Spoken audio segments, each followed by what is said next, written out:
Thank you. Okay. 12.1 financial plan bylaws. Yeah. And through the mayor, thank you. First, I would just like to speak to how the original budget was, that was presented to council on February 16th at the committee of the whole was developed. The district has a revenue disclosure policy which forms Schedule C of our annual financial plan bylaw. This policy states, and I quote, "The district will aim to increase all user fee rates and the general property tax rate by a minimum of the rate of inflation each year." As the consumer price index for BC, or the BC CPI, was 6.9% for 2022, the original budget that was presented included an increase to the general property tax of 6.9%, equal to this BC CPI. This is where the budget starts. This was presented to council, who are then able to direct staff to make changes to the budget based on a consensus of council at the meeting.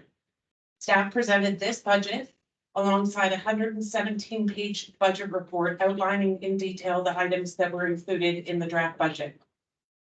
Following the February 16th committee of the whole meeting, we had originally intended to have another meeting the following week. However, the meeting was postponed as, not surprisingly, council had a number of questions about the draft budget that was presented. To give staff time to prepare, to respond, and to give council time to attend the LGLA conference, where they would have the opportunity to network with councils of various other communities and to gather insight into other communities' issues and challenges, the next committee of the whole meeting was not held until March 9th. Prior to this meeting, in response to requests by council and successful bargaining for the recreation center, staff made a couple of changes to the budget that had been presented. These changes were to increase the salaries and wages for the unionized employees at the rec center, to adjust the hiring date for vacant positions to May 1st, and to reduce the pool funding from SWIMS to the funding the district had on hand at the end of 2022. As a result of these changes, the total annual surplus for the district increased from the original $311,000 to $376,000. During the main March 9th meeting, council directed staff to make further changes to the budget. They requested that the annual $100,000 transfer to the recreation reserve be reduced to $80,000 in 2023, and that the tax increase be reduced to 5.7%. This percentage increase was determined and specified by council and was agreed to by 4 out of 5 members at the committee of the whole meeting. The result of these changes by council is a small decrease in the total annual surplus down to $369,000. This is made up of the general operating fund of $93,000, the water of $78,000, and a surplus in the sewer fund of $198,000. It's staff's opinion that it's important to keep some operating surplus each year in all of the funds, particularly right now, as the district still has to negotiate and settle a new collective agreement for the remaining unionized employees at the district. In addition, should unanticipated events occur during the year, an operating surplus allows the district to respond to them without having to utilize funds out of our reserves, because we can only collect property taxes once. We can't go back later and collect more because something happened that we didn't expect. So the budget presented to council tonight that staff are recommending receive 3 readings is the budget that was directed by council throughout the past month and a bit, and that the committee of the whole recommended to council on March 9th. Thank you.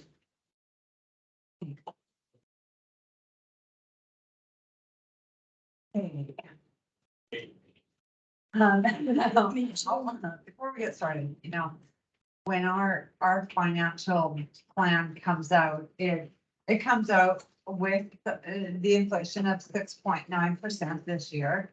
And that's Joni's job, staff's job to put the budget out with all the recommendations for service, projects, etc. It's our job to see if we can lower the taxes or get the most services at a reasonable inflation rate for the public that hired it. And I believe that every person in this room is here because we care about our community. I will make mistakes, we all will, but together it is the goal of staff and council to provide the best services we can at an affordable rate. We appreciate everything that you guys do. Over the last 8 years that I've been a counselor at budget time, I have felt it's been challenging at times when I wanted to discuss a budget impact. So I would say my spiel, but then the next counselor called on would discuss a different issue and they would say their spiel. And I felt sometimes like what I said was lost. I know it is not easy at this table. It's not supposed to be. So tonight, I'd just like to try something different, and if it works, great. If not, well, it doesn't.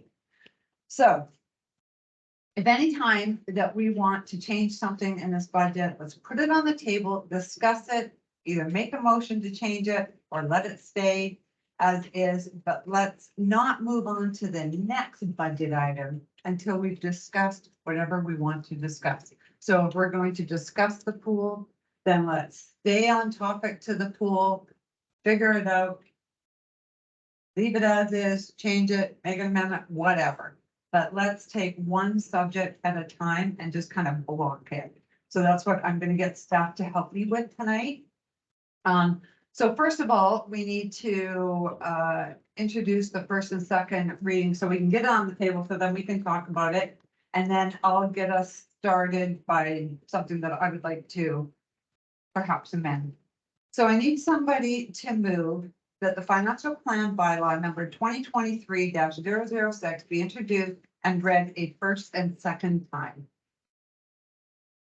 Councillor Broom, Councillor Flan, all in favor? Okay. But No, sorry, we're not voting, we're voting on the table. Okay, we're- We did it. We did it. It's done. Okay, so first and second, okay. Well, I was just, my intent was to get a first and second reading on the table. Yes, okay, so. Wow. Council Reed. So now that it's on the table, can I ask a question? I feel like Councillor De Bruin did a very fine job with his first committee of the whole meeting. I feel like there was a lot of discussion and bantering back and forth. I know he sent an email out prior to, and we all sent in what our concerns were at that time. And he had a very explicit list, and there was a lot of conversation around it. So now that we're doing this again, I feel like I missed a meeting or something. Like, was there a meeting somewhere that I wasn't privy to, that this was going to all happen again? That's where I feel right now, is that it was on the table, we all sent in our questions, our concerns, our whatever. There was a huge discussion. I know the next day we got a very nice email from our CAO. Great meeting, great camaraderie, great everything. And I understand if it's about we passed the increase, 4 in favor, 1 against. And now we're back at the table doing the same thing that we did. I'm just curious, what did I miss? Well, what was there conversations other than in that room? Because if there was, I wasn't privy to any of them, and I'm feeling really blindsided right now. Okay, well, just let me answer. So I went back to, first of all, I was the one that didn't approve, like I didn't feel comfortable, and it was because of the bylaw. And because I felt like that, I wanted to still talk about the bylaw. So back when you and in hindsight, it's probably my fault because I should have had more or requested more committee of the whole meetings for a better understanding of this. There's a lot to learn. Financials are a lot, and we had one committee of the whole that was run very well. But I feel like we might have, there still might be some topics out there, and there certainly is for me. So that's why I would like to make an amendment, but and anything that we put on here, like when we read a first and second, we can make an amendment to it. I fully understand that. I just feel like there was Well, there's- something took place that some of us weren't privy to. That's what I feel. Now, maybe I'm overstretching, but that's what I feel.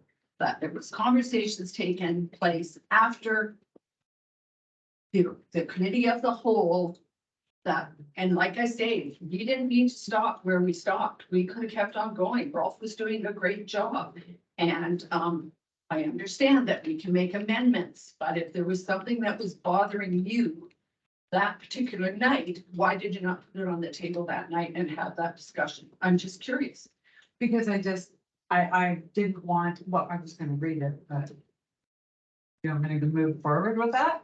Well, that's fine, but I have a gut feeling that other stuff went on. That's, like I say, I just want them on the table. Alright, so I'm not happy with it. So the full-time bylaw position, so just to reiterate, this position increased from 3 days a week to 5 days per week and will cost an additional $31,826. Rationality is that nobody local has bid on the 3-day position or can afford to move here for part-time. So we increase or expand the position to attract. Raising taxes to expand the position that I don't think we need didn't sit well with me. It did not sit well with me.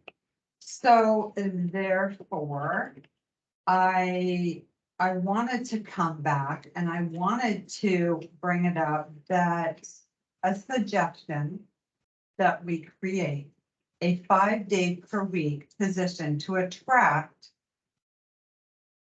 but only 3 days are for bylaw. The remaining 2 days to be allocated to other duties that directly or indirectly enhance our strategic priorities of housing, infrastructure, and any other strategic goals that this council has set.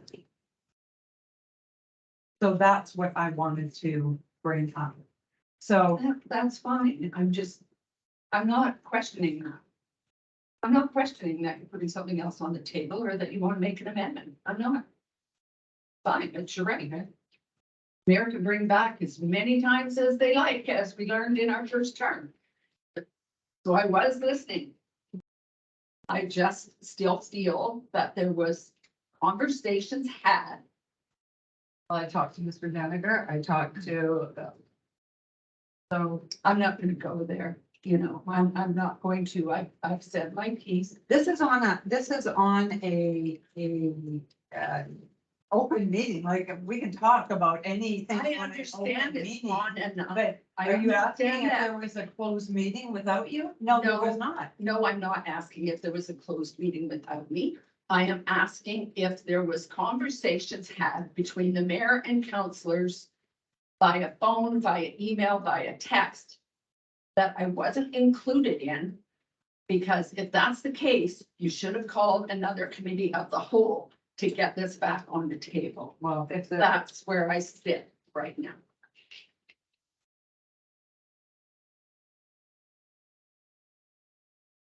okay, sorry, McNary. To clear up a little bit on what you're asking, Barb. There was some stuff that went through, like, with the swims, like we were talking about, cutting, the September off and whatnot. It went through, we got lost.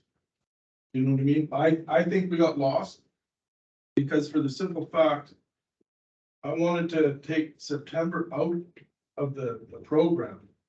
Because I've been in enough construction outfits that we're gonna need that September to make sure that thing works. If everything goes according to foil, just like that fella said on TV there, that, the chances of that are slim to none. That's a contingency fund. This is a contingency time for them guys, like our heat exchanger I is gonna be up in September, is gonna be running. That's the time to check it out now. We give this to swims right away. And then there'll be no fault but our own if something goes haywire. And the chances of it are very high. And I got lost on that. And another thing I got lost on is the heat, the compressor for the water plant down there. I don't think we need a new one. I think we need to fix that. That's my problems. And I got lost in that. Whether it was my fault or whose fault it was, but I think the conversation started getting carried away, and that's where that went to.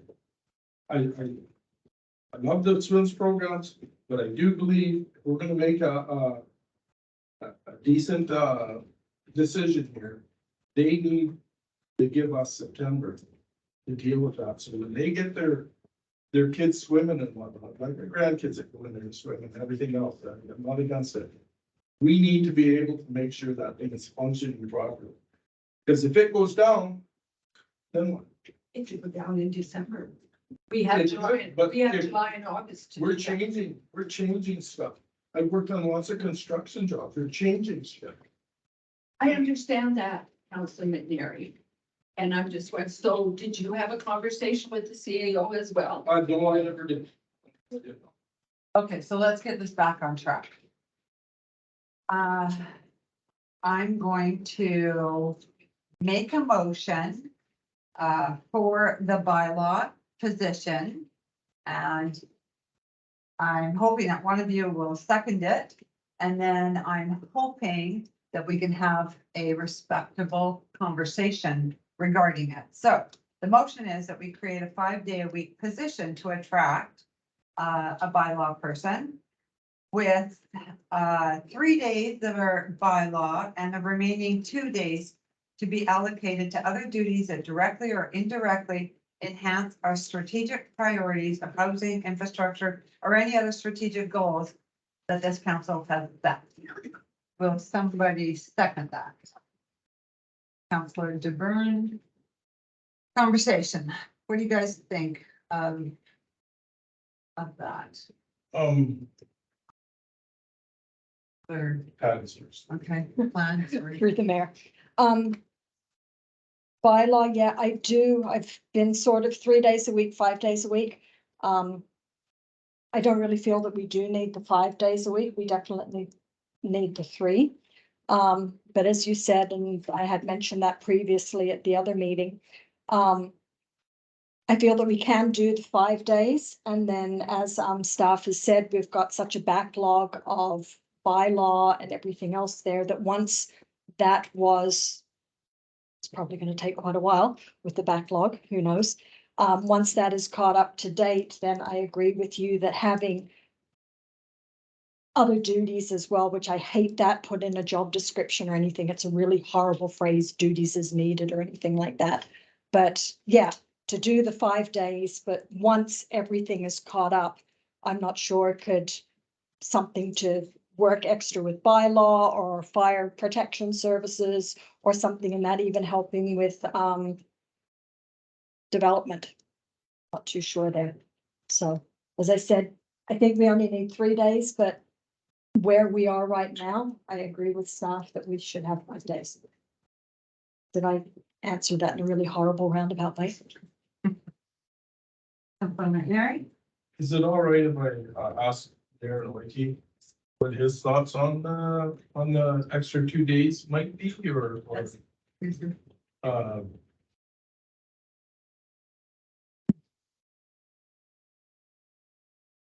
Anywhere. To answer, I think it's gonna be, I like it. I like the split.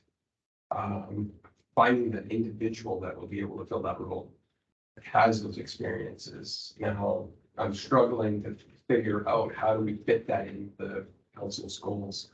A housing person, an infrastructure person, and that find that qualities. I think that's gonna be a hard thing to find, to be a really unique person to do that. But like Councillor Flan had said, that's definitely my goal. If I can't have that person, but have it augmented off, such as an emergency management technician, fire department, you know, fire smart coordinator, we need those things. But to make sure that it fits within the strategy and the goals, we're gonna have to really work at that. You know, to find that individual might be difficult, so. How much schooling does it require to be a bylaw officer? So, Like, how long do you have to go to school or? yeah, it's 2 courses, they're a week-long piece. It's not just the schooling piece, though, it's the experience that we're asking for in there, our job descriptions, right? It's that, you know, we have an individual he's been experienced in the financial world, in regulations and policy. And just by working with that individual, that makes a perfect fit, because this job is all about regulations and policies. It's how that we tried an individual that had the training at lower levels, and I wanted to bring him in to train him in order to fill the position. Didn't work out. It was a lot of my time trying to train him, which is fine. At the end of leaving the first week, it was overwhelming. The pool that we end up getting and needing to get into bylaw officer and the worlds, they work in a specific field. They're either ticket guys for traffic and parking, or dogs, or this and that. They don't have a wide range of building inspection, infractions, zoning infractions, all that. So it's a really unique kind of field in order for them to get into that, to work that. So our pool really closes in. So, yeah, so the training is not just what we're looking for, it's the actual some experience of what they're doing in order for me to have a successful person to get running. Otherwise, we're gonna be years down the road getting this person up to speed, right? So, You think it'll take years to get somebody up to speed there? well, they can work at it, but they'll be on constant guidance, right? Right, it'll need my constant guidance in order to do that. So, and if it is, that's what it is, right? Okay, that's kind of the answer I was looking for. We all have to make a sacrifice once in a while, and maybe we might have to here. Yeah. That happened in my lifetime too. Yeah. And, to get things involved, and you just, you know, if we keep spending money, we're gonna run into trouble. Yeah, so I can only say that I'm from this community, you know, 53 years in this community. Done this job, I know this community, I'm not out for raising taxes, I'm not out for that, I'm out for my community. And, you know, I wouldn't ask for something that I didn't believe in. Totally full-heartedly, and being in the job, doing those things, so I wanted you to know that from my side of things. I'm not a person that came in from Vancouver, whatever, right? So I'm only one person, and yeah, you guys have hard decisions. I'll work with what I gotta work with. But I presented to you the best of my knowledge of the position, being in that position, what I do in my work, right? So, I just wanted to Yeah. let you know my feelings on the whole, for sure too, because I kind of grew up here too, so. yeah, for sure. No, And, you gotta do what you gotta do. yeah, exactly, yeah, Yeah. I just wanted to make that. Yeah. Yeah, I know. Okay, Counselor DeBruin? Sure. Good. Okay, so, before you sit down, so the 3 days, so 3 days, do you like the split? But not, I'm just trying to find a way to make it work. Yep. Right? To have somebody that's 5 days, but maybe it's like Counselor Plan says, that it maybe is not so much fitting with our strategic priorities, but figuring out something that would enhance the community somehow, that is not just, the problem I had with it was it's just putting a 5 day a week bylaw officer for a job that probably is not needed. So what are you gonna do those other 2 days, right? And it's just kind of been enhanced the job instead of actually being able to utilize the 5 days. So if we had 3 days and 2 days of something else, just think it would be better. A better way to spend our taxpayer dollars. Yep. Is what I'm saying. Yeah. So, I get an answer. yep, I'm not happy with the 3 days a week. I will support that.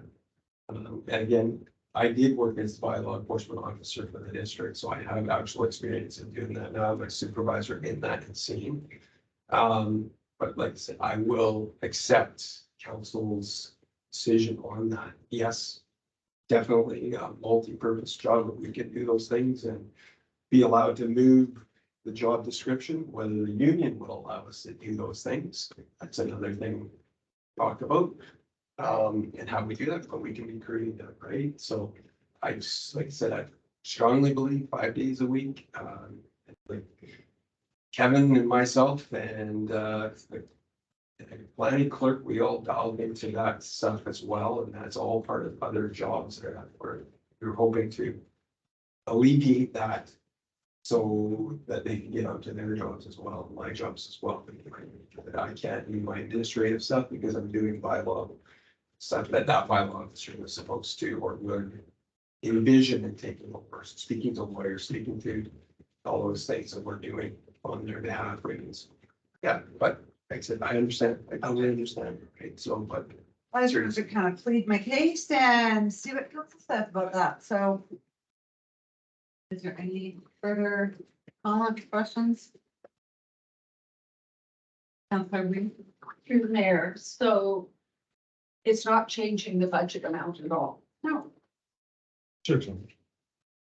And we just leave it as 5 days a week and Darren decides what he does, or his supervisor will decide what he does on what days. And if he ends up doing bylaw 5 days, he ends up doing bylaw 5 days. So the way it, Well, that makes more sense. I'm just me trying to than work saying- with staff. No, to- I'm just saying, it makes more sense than saying Monday, Wednesday, Friday, you will be bylaw, Sure. Tuesday, Thursday, you'll be filing in the office or in the fire hall. Then, because we don't know. And We to don't me, know. that's stepping into operational if we're gonna dictate, But but that's why I had that conversation. Right? thank you. That one, Any input? We'll work with whatever direction council gives us, obviously, a high level direction about service levels is absolutely reasonable. We don't know, I don't think anybody in this room knows how it's gonna shake out. We don't know who we're gonna get, we don't know what their skill sets will be. We don't know how bad this backlog is, because we're into a backlog, there could be more things that get more complicated over time, so we really don't know. Can we get through a backlog in X number of months, and when would that free up their time? Or if we focused 2/3 or 2/5 of some of the positions role on something else, how long will that extend that backlog resolution? But absolutely, if council wants to use what's in the budget and refocus some of that on something else, that's perfectly reasonable. Scott will work with that. Oh, it's blank. We can certainly come back. I mean, we go through this process every year with the budget, so we're looking through strategic planning and through budget to readjust things, and we can report back if we manage to hire somebody full time to go, how's this position going?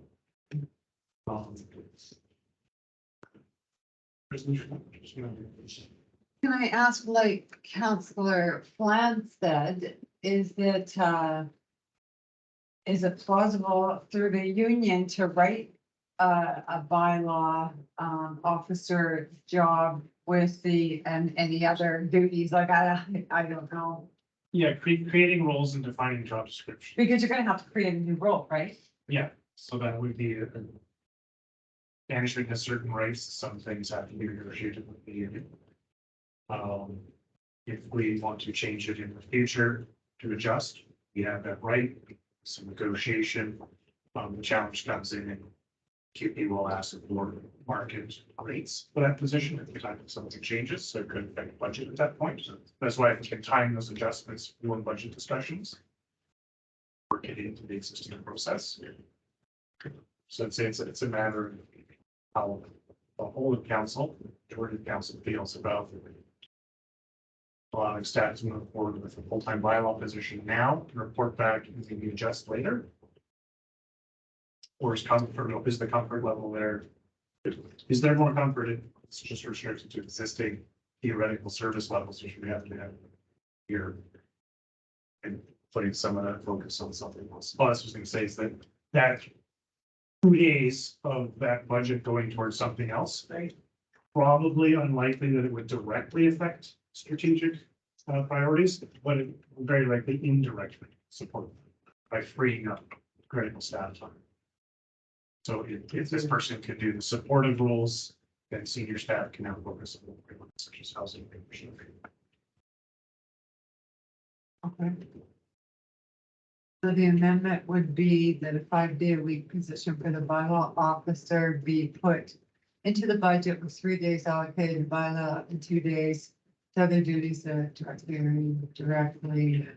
Or maybe we should just leave it 2 days to other duties.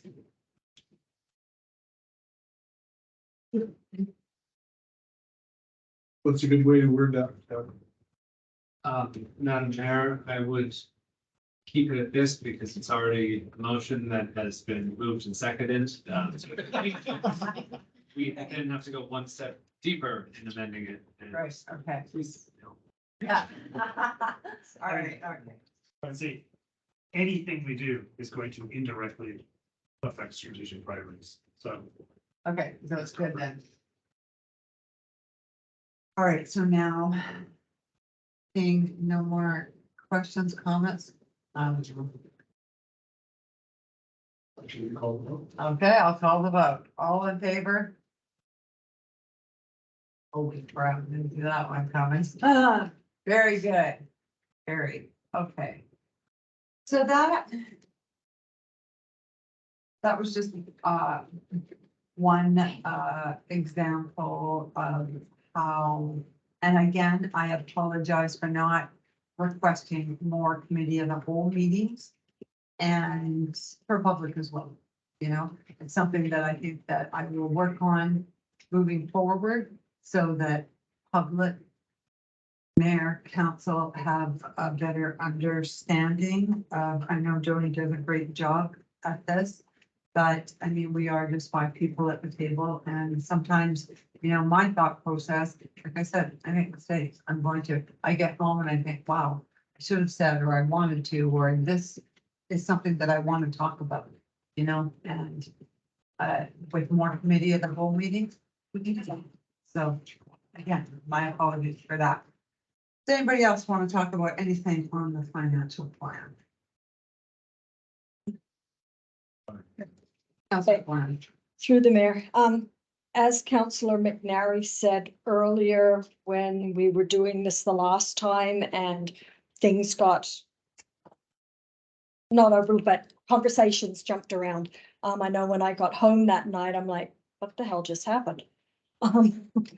But as I mentioned at the other one, I'm back on the swimming pool. I had said that I would like, that I think we should be close it for at least 4 months of the year. I still believe that the pool should be closed for June, July, August, and September. My thinking on this is we do have projects that are coming up in the rec center. So having that space open there would give time to complete the projects, and especially if there are any little holdups here, because we've got the heat recovery project at $99,000. The pool heat exchanger, $10,000, the pool sand filter replacement, we're spending another $95,000 on that. And then that would give time too for the office, which I know is just a smaller amount for $5,000, but those things are all strictly for the pool and for the rec center here. Also, that would give time for regular maintenance and repairs if the other things go, hopefully not side or contingencies, as we were talking about before.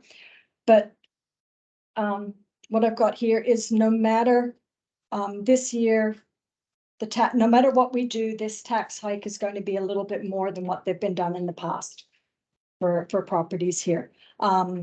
Wages went up, I think 5.5. Councilor De Bruin, you're good with the percentages.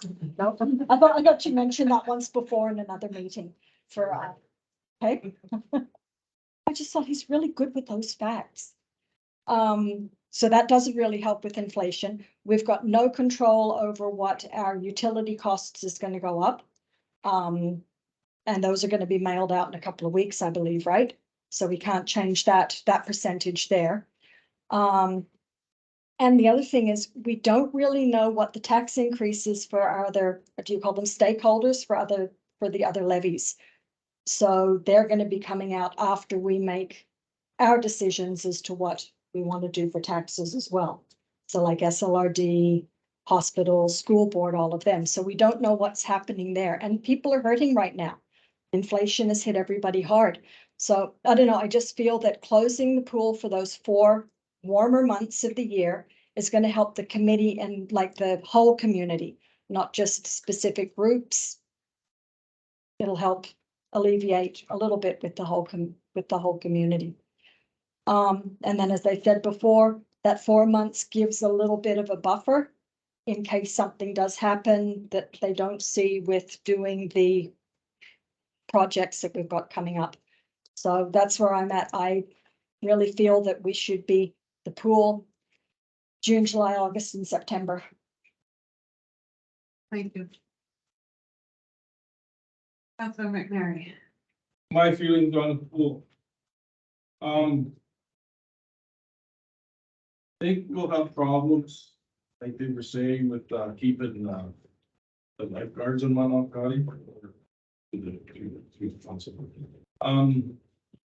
My feeling is what has to be done, I think they can get done in 3 months. They can run to June. No, but the swims thinking or anything like that. I don't know whether we got their financials on it or the rest of it. But I do believe we need to shut it down in September, the June part. I don't know what that month is for the cost and whatnot, but it would be fairly warm and the heating bill will be low. Something like September, but I do believe we should shut the September cool down because of what I told Barb earlier. That's my feelings. I think we could let them go with the 3 months instead of. Councilor DeBruin. Obviously, there's a lot of concern within council about construction timelines and risks. I'd like to hear from staff with regard to the planning of the extensive construction that's going to be taking months in order to complete, and the risks of delays and such. Yes, we have to take to that. Some good news. Talking with our provincial funders, they're allowing a change of scope to the original, through you, Meg. They're allowing a change of scope to the original funding of the arena ice plant to include now the heat recovery system and the plate and frame heating unit for the pool itself. And Simcoe is in, actually, they're scheduled to be here on Friday. So their staff will once again be taking specific measurements, reviewing this project, because we can then hold that in as a change of scope to their contract. So there's no need to put out another RFP, which saves us time being able to get the project going on time. And the other thing to consider is that with the passing of the bylaws tonight, we're anticipating an additional $30,000 to $33,000 in revenues. It should also be noted, I would not give up June. June is going to be the time of year where the schools want to come in and have their end of season parties. It's also, June is a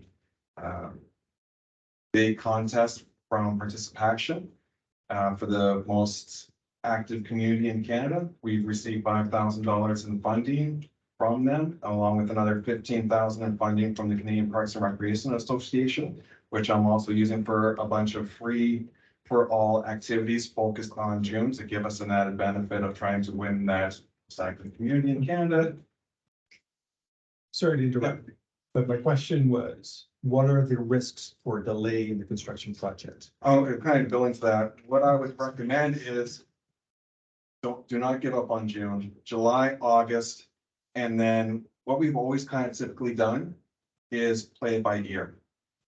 So if projects are delayed, we don't notify the public that, oh, we're definitely going to be opening up on this date. It's kind of a floating start date.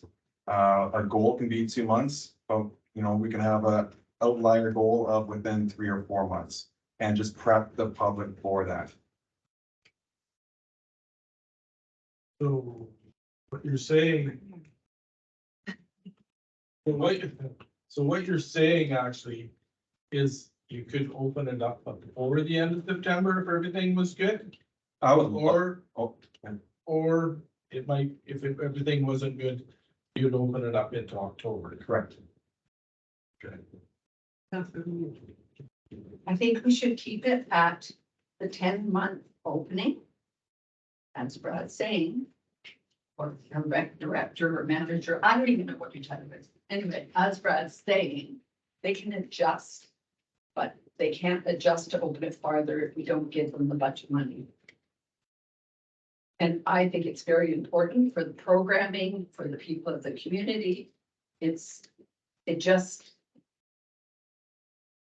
is. I think it's very important for the programming director. Sounds like a brilliant. I'm in full agreement. We can always delay an opening if construction requires so, but we can't open earlier if there's no budget.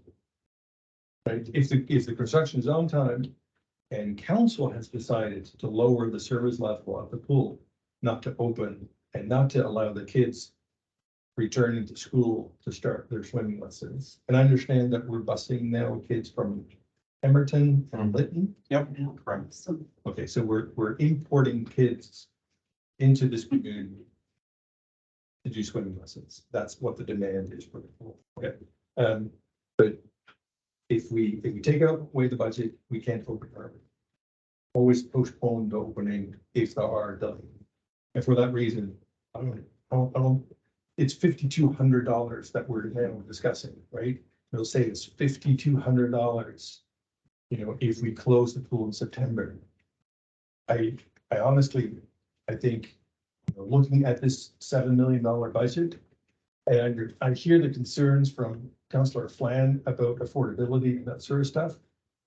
But I wonder if this is the right priority that we're putting on the table to discuss at this point. And $5,200 is what we're currently discussing. just off the top of your head, how much was the grant for the one that you just got to carry on with what you're doing today? The heat recovery? Yes, because that money was coming out of. I want to say, Tony might be, I want to say $240,000 remaining in that. 220 is remaining in the grant. Oh my God. No, this is taking those projects out of reserve Oh, okay, funding and those putting them are- in grant funding.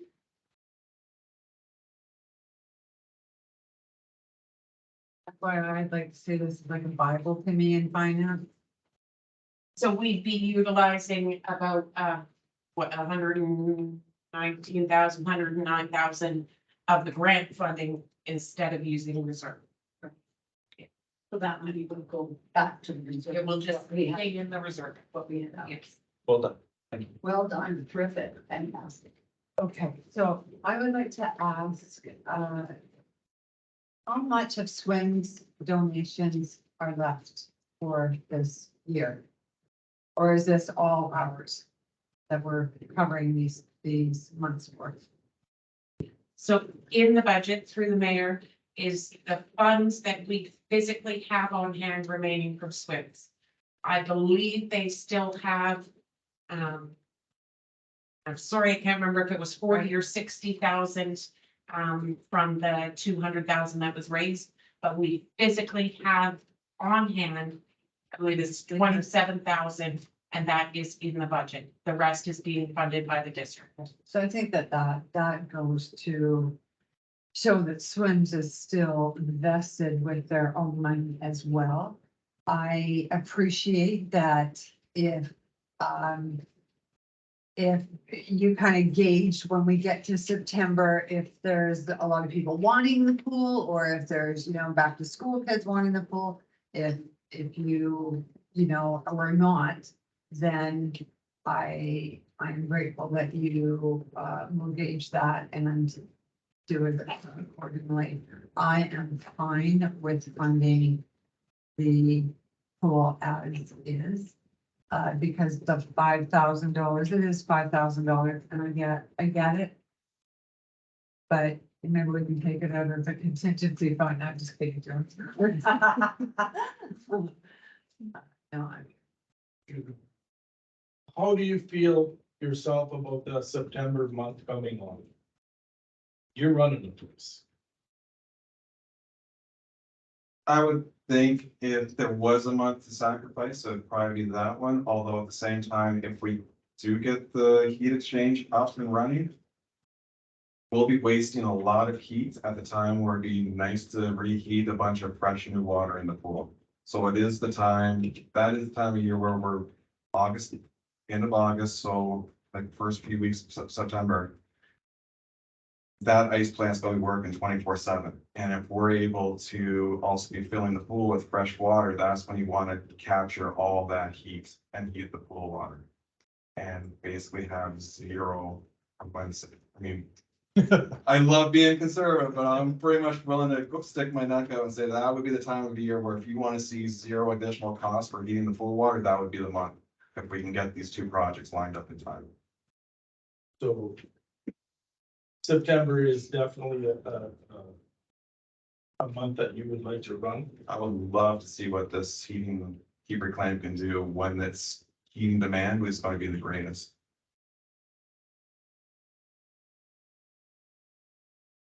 Or should I say when the building's heating demand is the greatest. So would you want swimmers in there when you're doing that or? Oh, not whether you're bringing the water up to temperature, but it'd probably be one of those scenarios where mid-September, early September, like early in the school year, you're not really, parents aren't really keen on adding things to the kids, but it's in the later weeks of September. So basically is what you're saying to us is you won't start the pool. We'll start warming it up in September, but people aren't, it's not gonna be ready in September. Not till late But September. we'll let that float to the end of September. Correct. On your judgment. Correct, on steps.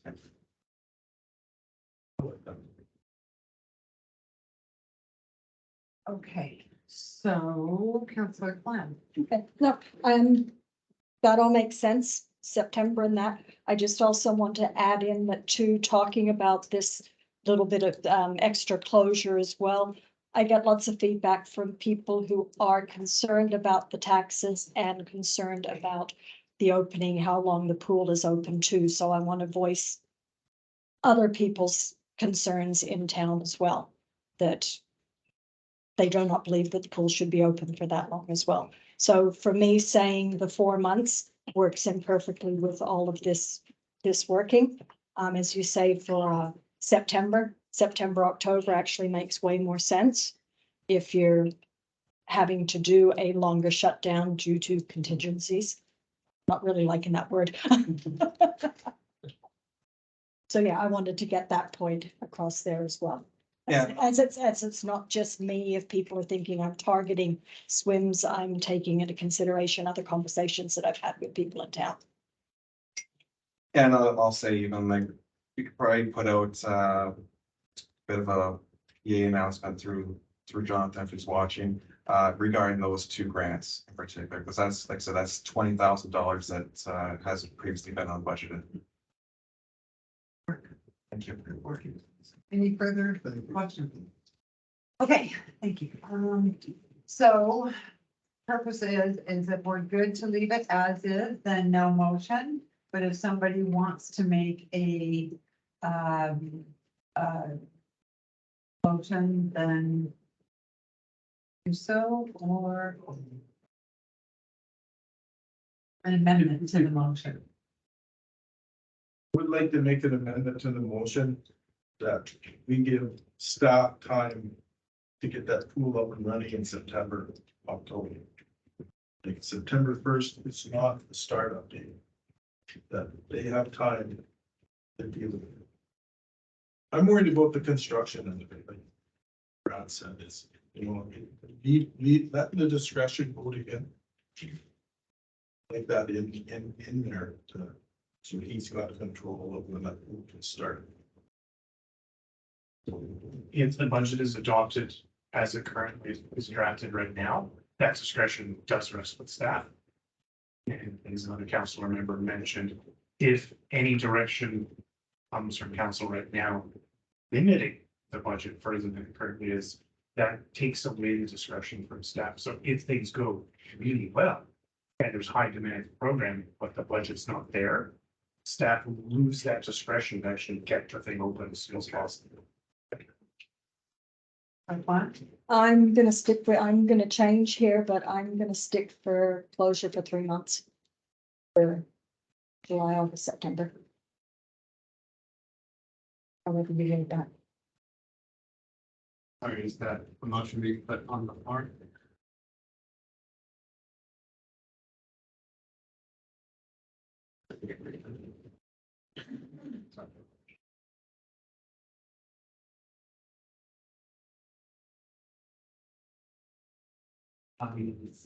Councillor, plan just so that it speaks in a similar language to, as the budget would be in speaking to service levels rather than operations. Would you consider that the budget for the 10-month operational period of the swimming pool opening be amended to reflect a 9-month operational period without speaking specifically to the months that are open and allow staff to have the discretion? Yes. Okay, so the second. Yeah, so, Okay, yeah, you then move on, I think. and then there's not, have further discussion. Any further discussion to the amendment? Councillor Reed? I still think that we should keep it in the budget for the 10-month opening and leave it at the rec center manager's discretion.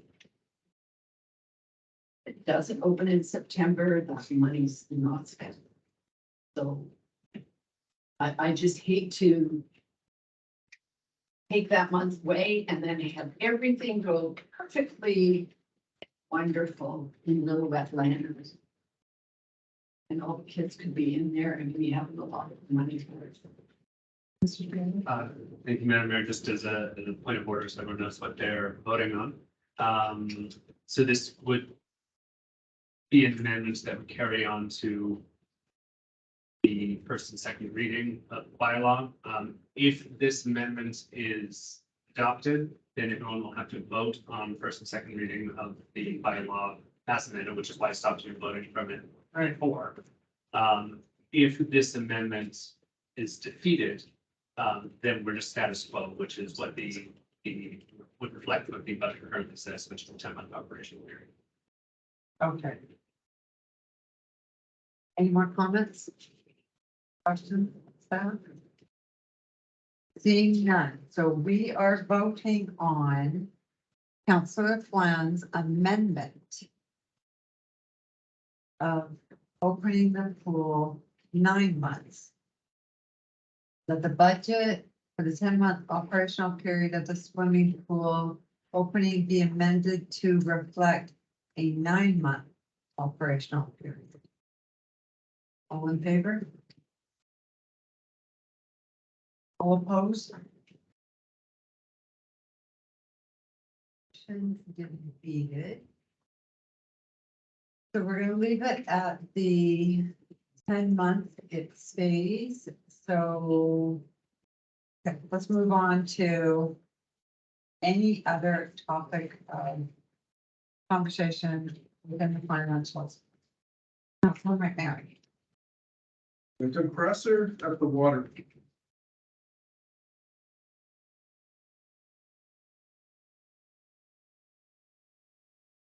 Carry on. I don't think we should buy our second compressor. I think we should repair the one we have. We have 2 spares. It's been running on one. That's at 50, second one down in the first page, or second one from the bottom, 51,275. We've already bought a new compressor. We have had an old compressor, which is about half the compressor that we just bought. Running that water plant for this long. Now, we can put that compressor in line, our new compressor in line. Should be sufficient. To run that plant for a couple of years, so if we need a backup, we have the one that's running the plant right now. And we have the one that they've taken out. That needs a motor. Don't think we should go spend another $25,000 on a new compressor for the plant. It's not necessary. We go spend another $25,000, we got two compressors sitting there, one that's okay. And one that's a motor's on, which is that much money. And I think it's jumping the gun too hard. In this time and stuff, it's, you know, like everybody says, it's getting stuff. And it's more expensive now. Is it gonna be less expensive down the road? I have no idea. Chances are no, but the chances are there is a chance of that. And it's not necessary right now. I think we're jumping the gun a little bit on that. And I would like to get the one compressor repaired. And see how that runs for a year. 5,000 compared to 25,000 or 4,000, whatever it costs for an electric motor for that plant, and we know it's grand. Personal experience, so. I don't agree with that. Can I ask if Don Darling is still online? If he can come on, let's read He's not on. He explained this in the previous committee. The repair of the existing remaining compressor, the old one. The intention is to do that regardless, because we needed that. Unfortunately, the old compressors, both the ones completely failed and this, backup one, they're under capacity. They are barely able to do what the plant requires. Right now, we're running with one good compressor. If the good compressor fails while we're doing repairs, if the repairs are unsuccessful, we've got nothing. Our water treatment plant goes in. By having two identical compressors that are both fully capable with more capacity, we now have the full redundancy. If something goes catastrophically wrong with the primary, we can truly depend upon the backup. Versus something that may or may not work. But it is still the Director of Public Works opinion that this is necessary for risk management purposes. Through the mayor, does the water treatment plant run on? Ideally, it would run on two compressors, not one. Is that the take? Like one primary, one and one? My understanding is there's a primary and secondary. No, they wouldn't normally run at the same time. They would? No, they wouldn't. No. No. But if you need to maintain one, you can now switch over to the backup one, right? So you could actually share the burden between them over time. There's no one becomes horribly worn out, and this other one is sitting there aging out. Maybe works when we need it. I personally feel that the two new with a repair for a backup, I don't want to mess with the water. We have enough issues with water in Lillooet and enough complaints about water and restrictions on water and this, that, and the other, and to tell people that, I just really don't want to go there. Sorry. Councilor McNary. I wish Don was on there. Okay, if the compressor fails. And our backups that we have don't work. What actually happens? One backup now, just there were two compressors. One's dead. Yeah. The other one needs to be rebuilt. So we're running one good new high capacity one, and we need to repair at least one of these two compressors, which are maxed out capacity. So If we repair one. then it would be able to do what it has been doing in the past, which is run the plant. It's at capacity in terms of what we can do. So if we want to expand water services, the community grows, or if we bring on another neighboring community with water services, that backup would no longer be sufficient to run the different. So it's also long-term planning as well. So we're preparing ourselves with the capacity to grow. Okay, I thought that we were, talking about getting Town Creek back online. Also, so if that happens, do we need that other compressor then? How long will it take to get Town Creek back online? Because my feeling is Town Creek will take care of town for 10 months. That plant down there, for 2. That's what I think. And I don't want to spend that $25,000 just yet. Like I think it's just a little bit jumping the gun. I would say that the recommendation from staff remains the same, that it wouldn't have been brought to staff as a recommendation unless we felt it was the right thing to do to make this. We don't have that other town pretty good online yet. We don't know what challenges we're gonna come up against when we do that. We have right now is a working water treatment plant that has no proper backup. No dependable backup. How long did the first compressor run for? Is it run since? I think it's since the existence of the plant. Okay. So that would be. I believe it was commissioned in 2015. No, I think it was before that. Because of how I was here when they did this. We look at the public gallery. You know? Yeah, but I thought it was around.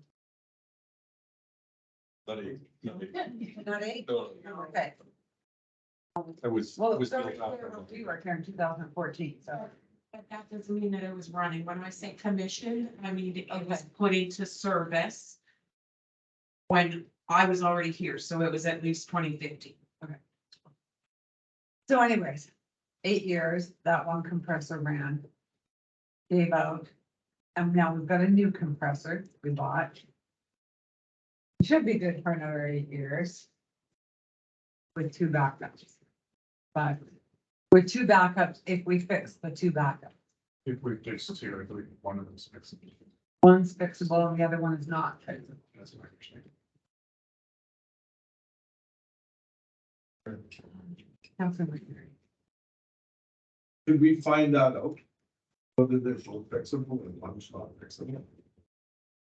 Probably would find it out, we're trying to fix it. Sometimes that happens.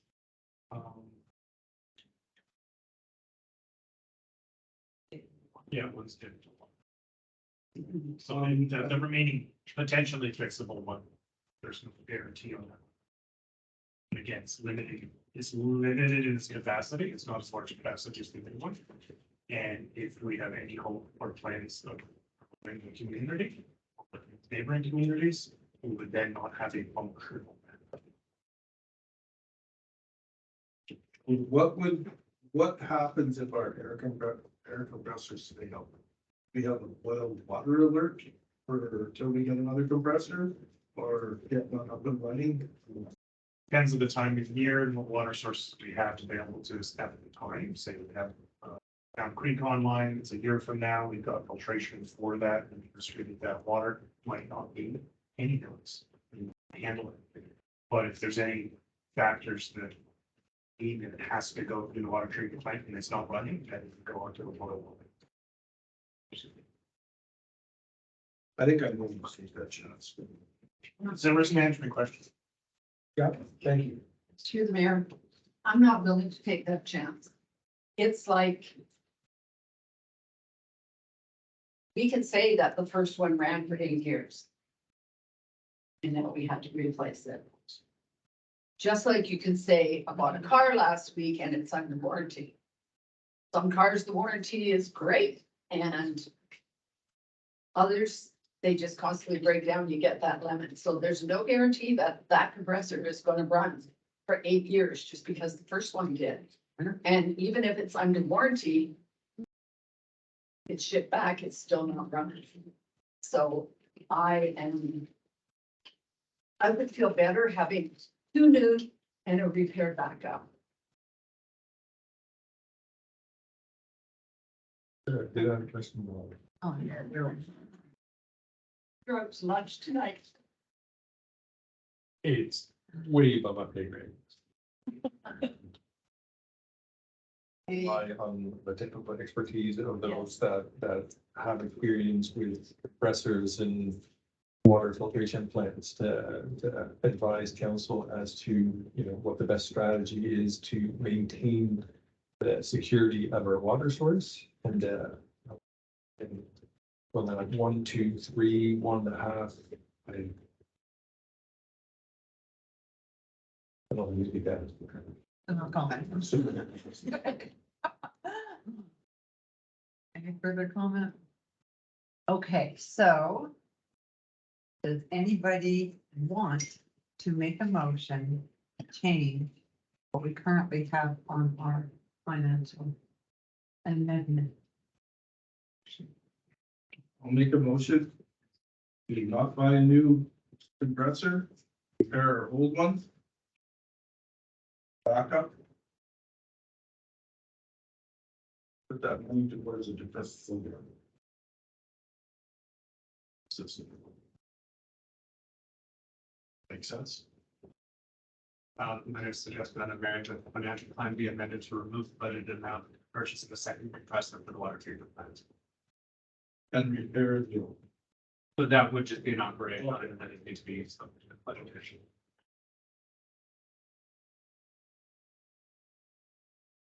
Is there a second there? Second. Just be there. I have something to say. Okay. It, I feel a bit uneasy, just because I don't know much about compressors. I do know that without a compressor, we don't have water. So making a decision to remove a critical component out of our water system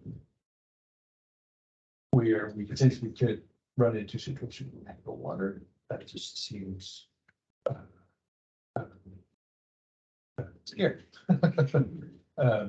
Just because I think the system was built with redundancies and checks and balances and you know, we're gonna now rely on a piece of equipment that has failed that we can rebuild.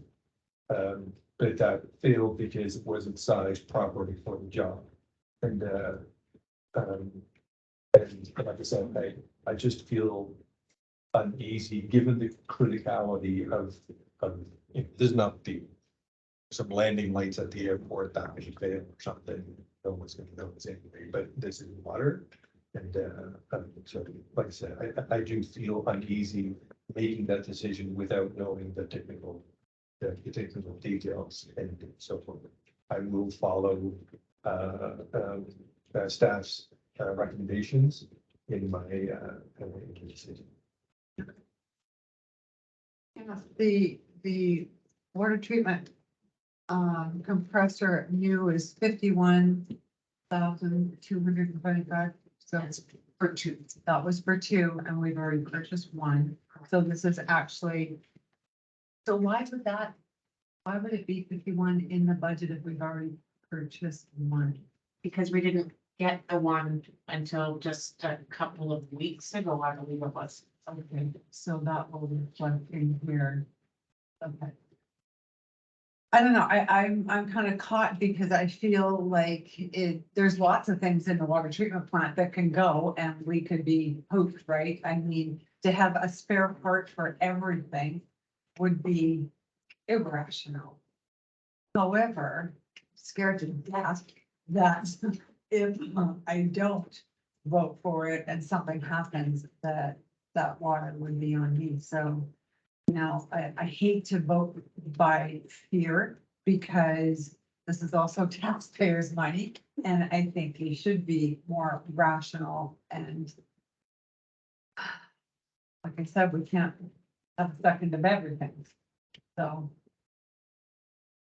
Yes. I agree. I just would say that the system was designed to have this redundancy. when the plan was designed. So it's not an additional redundancy that staff are suggesting. It was engineered this way to have matching redundant compressors. Basically doing is renewing that existing place. The compressors now have greater capacity. And are now taking into account future growth.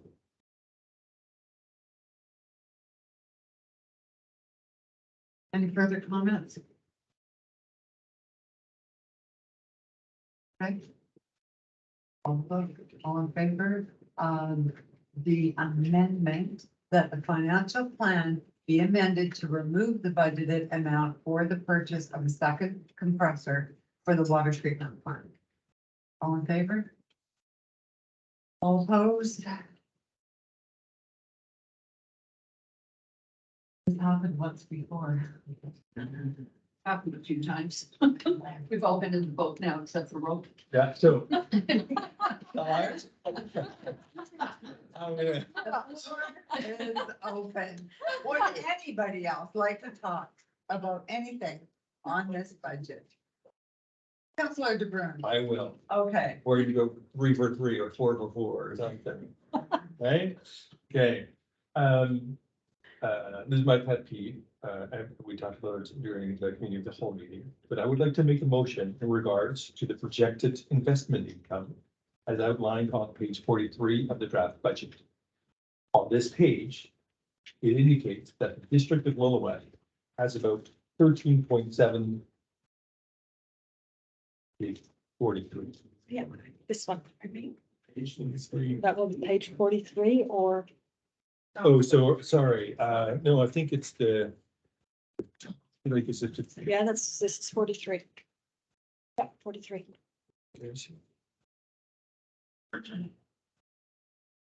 Maybe not 43.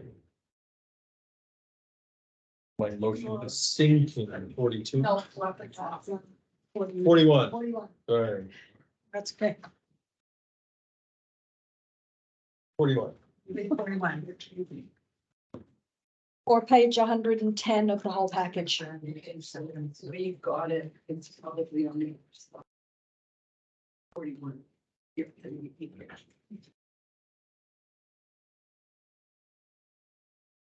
So at the top of the page, it indicates that the district of Lillooet currently has about $13.7 million in cash balance. And the draft budget for 2023 currently projects to generate about 241,000 in interest income, which is 1.7% return on these assets, 1.7% return. Now, allow me to outline why I feel it is important to raise the bar for the income to be derived from the funds that the taxpayers have provided us. And I'll go back to the community charter. So Article 7 of the community charter, in very simple terms, outlines the 4 main purposes of local government. And I'm going to quiz you. What are the 4? No, sorry. It's Another one. the 4 main purposes of local government, according to the community charter, are outlined in Article 7. So it reads, the purpose of a municipality include the providing for good government of its community, providing for services, laws, and other matters for community benefit, providing for stewardship of the public assets of its community, fostering the economic, social, and environmental well-being of the community. And I want to focus on the 3rd purpose, providing for stewardship of the public assets of the community. Now, only $13.7 million is a significant community asset. So I had to look up stewardship. So I sort of wanted to know, because like some people define stewardship as managing or supervising an object or something or an organization. But stewardship to me means taking care of something that someone else entrusted to you. Like when somebody lends you their car, you're driving this car of someone else, your neighbor, you need to have that stewardship to take care of that asset that has been entrusted. So The stewardship means that we are responsible for providing stewardship over the $13.7 million that the taxpayers have provided over the past years. And we owe it to them to care for these funds in such a way that they can help fund replacement of key infrastructure and other important projects in the future. It means that we owe it to them not to squander these monies, but to nurture them in such a way that these funds retain their value until we need them. Now, with inflation, we know that our money loses value. Last year, inflation was 6.8% in Canada. And so what used to cost $100 last year now costs $106.08. And it's important in these times of inflation to ensure that our savings grow at equal or greater rate than inflation. If it does not, the value of our savings goes down. And that's what happened last year with our savings. The return on our savings was 1.7%, while inflation was 6.8%. This means that the value of our savings declined with 5% on the $13.7 billion. That's $685,000. That is a significant amount of money. This means that we have to step up our efforts in our stewardship of these public funds. That means that we have to actively seek out ways to improve the return. Now, luckily, interest rates are increasing, and there are better alternatives where we can safely park our capital. By raising the target for the anticipated interest income for 2023, we ensure that this matter has the attention of staff. The investment policy that sets direction in terms of the risk tolerance from council will come to this table shortly and allow staff to provide the stewardship over these funds entrusted to us by our community. Before making the case for the proposed increase, allow me to say that raising the anticipated interest income does not necessarily mean that the budget will have a larger surplus or that we can lower taxes. In fact, the community charter has the following to say, actually, I think it's the Local Government Act. Now that I think of it, I mean, here, somebody check me. I'll come back to wherever this comes from, but it says in Article 189-1, use of money in reserve funds. It says, subject to this section, money in a reserve fund and interest earned on it must be used only for the purpose for which the fund was established. So we have $13.7 million in cash, of which 12 million or so is in reserve funds. $8 million is in capital reserve funds. So whatever we generate on those funds will just build the value of those funds. It's not like we're going to get a whole bunch of free money to spend, unfortunately, but we will build up our reserves in that fashion. This also means that, let me see, where am I? Okay. So what it also means is that if we increase the target for the interest income, is that the consequences of not being able to meet that target is not going to reflect on our operating fund. So if we don't realize the interest income, it's not that we have to cut somewhere. It just means that we have a lower contribution to our reserve funds than anticipated, right? So it's more in the capital side of things than in the operating side of things. So not realizing the interest income is not going to put it into a deficit. It just means that we have a lower contribution to our reserve funds. But the target would be to realize more than 1.7. So it brings us to, okay, well, what is a reasonable target then? 1.7 is on the low side. So what is reasonable? And well, the Municipal Finance Authority, a AAA bank that was established to serve municipal governments, currently offers a pooled high interest savings account with a current rate of 5.05%. 5.05%. That's almost 3 times the 1.7%. Now, certainly, no one sitting here this evening, or no one would be sitting here this evening if we could predict interest rates. We don't be rich Mexicans. So it's hard to predict the interest rates for the remainder of the year, but But 5.05% is significantly higher than 1.7, so it'll probably be somewhere. Which I think a reasonable target would be 3.4%, somewhere in the middle, which is double what we're currently aiming for. But well below the current market rates. So if the interest rates go down later in the year, then it's still 3.4% still seems reasonable. This means that we expect interest income to be approximately $480,000 instead of the $240,000 currently in the budget. So it's we're gonna change the budget for $240,000. This change in the proposed budget will, one, direct staff's attention towards financial stewardship over the capital entrusted to us by the community. Two, direct staff to come forward with an investment policy so that the council can provide direction on what level of investment risk it is going to take. And three, indicate to our community that we look after this public capital in the same way we look after our own retirement savings. I would like to make a motion to increase the anticipated interest. I would like to make a motion to increase the anticipated interest income for 2023 from 240,000 to 480,000, and that these funds are, where required, be added to reserve. Second that. I'm gonna need you to say that again. So the motion is to increase the anticipated interest income or maybe it's investment income. I think it's called investment income for 2023 from 240,000 to 480,000.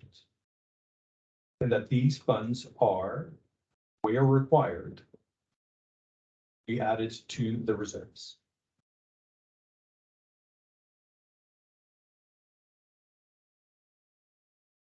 Can I go ahead with the question?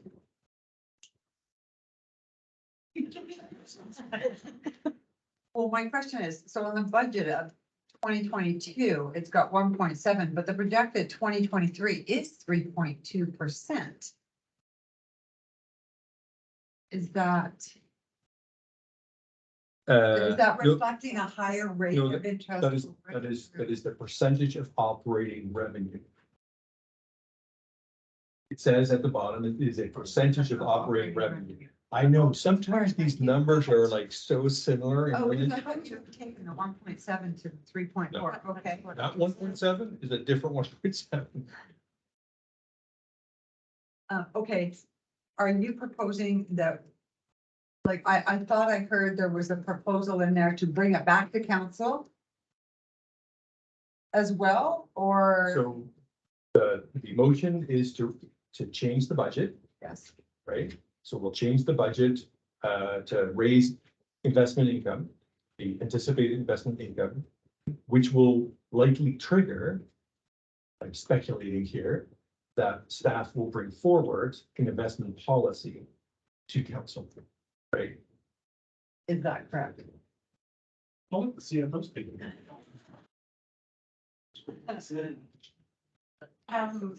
So as far as triggering staff to bring in investment policy, I know, I believe every budget meeting that we've had, I have said it is like right up there on my plate, behind budget and audit. So there is an investment policy coming to council. But as far as increasing, so if you change the budget from 240,000 to 480,000, you've increased the revenue. But we're also gonna increase the expense by the same amount because it's gonna be transferred into reserves. Yep. So it doesn't make any difference. You can put whatever number in there you want to. If I do understand where you're coming from as far as, like, you're saying you want it to be on staff's radar that council wants this done. Well, I can guarantee you it is, as I've said a number of times, but it's not gonna make any difference to the financial plan in the end. So.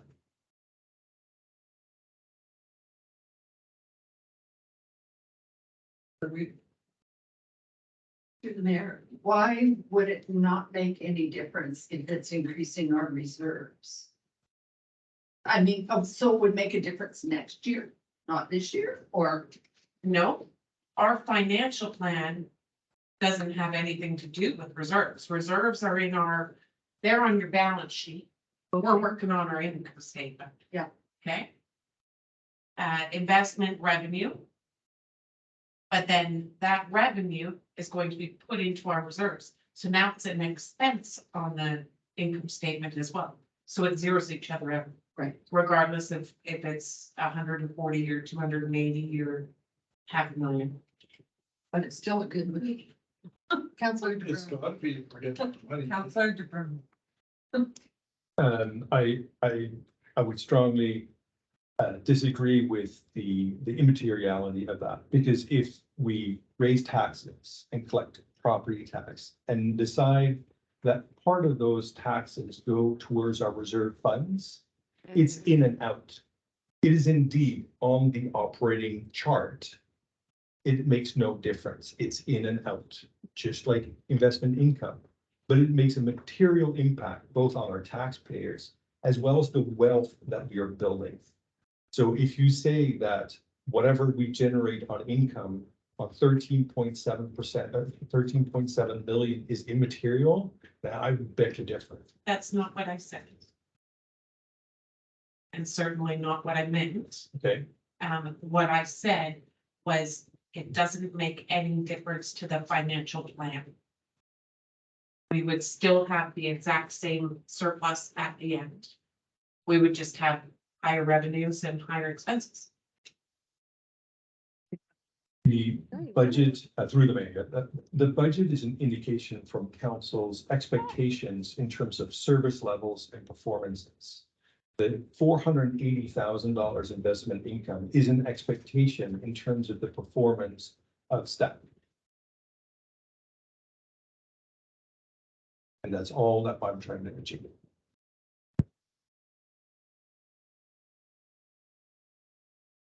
Further questions? Mixed up. Dummy down. Okay. And you were first. So I guess Yeah, they've been putting 240,000 into MFA and Rolf is saying put twice as much in there.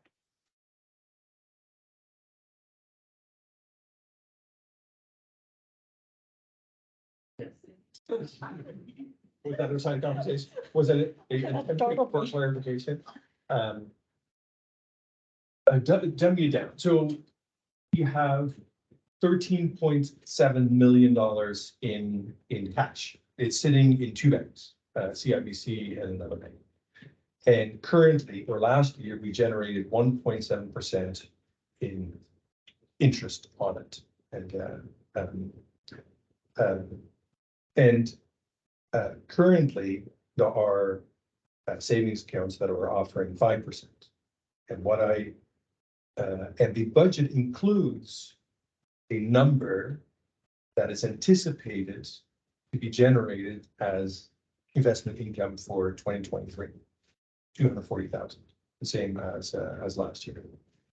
And what I want to achieve is by saying, okay, well, we as the representatives of the community that are where we have been entrusted $13.7 million and to safeguard and ensure that those funds grow and that they are available for capital projects or other things, is that we should have higher expectations on the return over those funds. And I think 1.7 is just not sufficient. And I think in this day and age, 3.4 as a minimum. And that means that staff has to do things in order to make sure that we're going to get 3.4%. Because at the end of the year, we're going to get a report from them, the annual financial statements. And in that, they will report on how much investment income they've generated.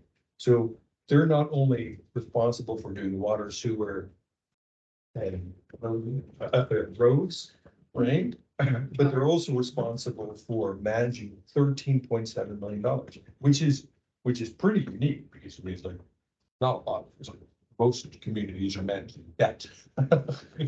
We're managing money, and, but all I want to make sure is that that money doesn't shrink further. And because last year we lost some value, and that's just because inflation is higher than the return that we got from it.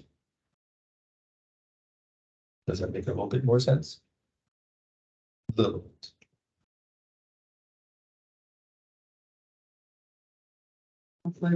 To the mayor and to staff, would that not also help with our asset management plan going forward, because we have more in reserves, say in 2 or 3 years, right? Like, where we didn't have to contribute so much from the taxpayer possibly.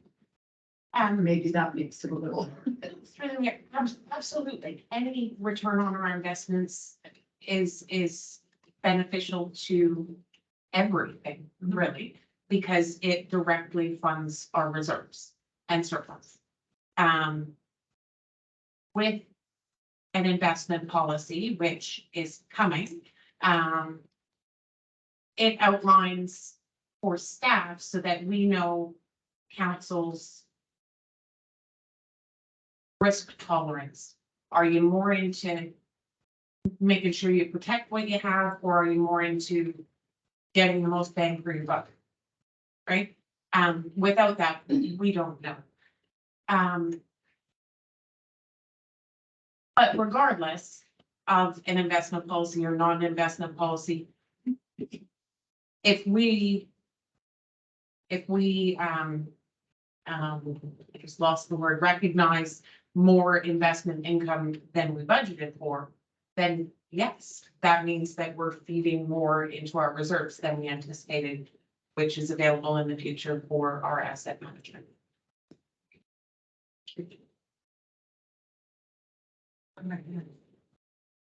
You keep talking about you have something coming to us.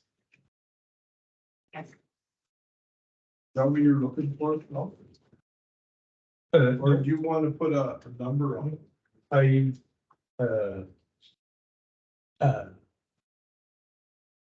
Imagine that, you know, this is a high jump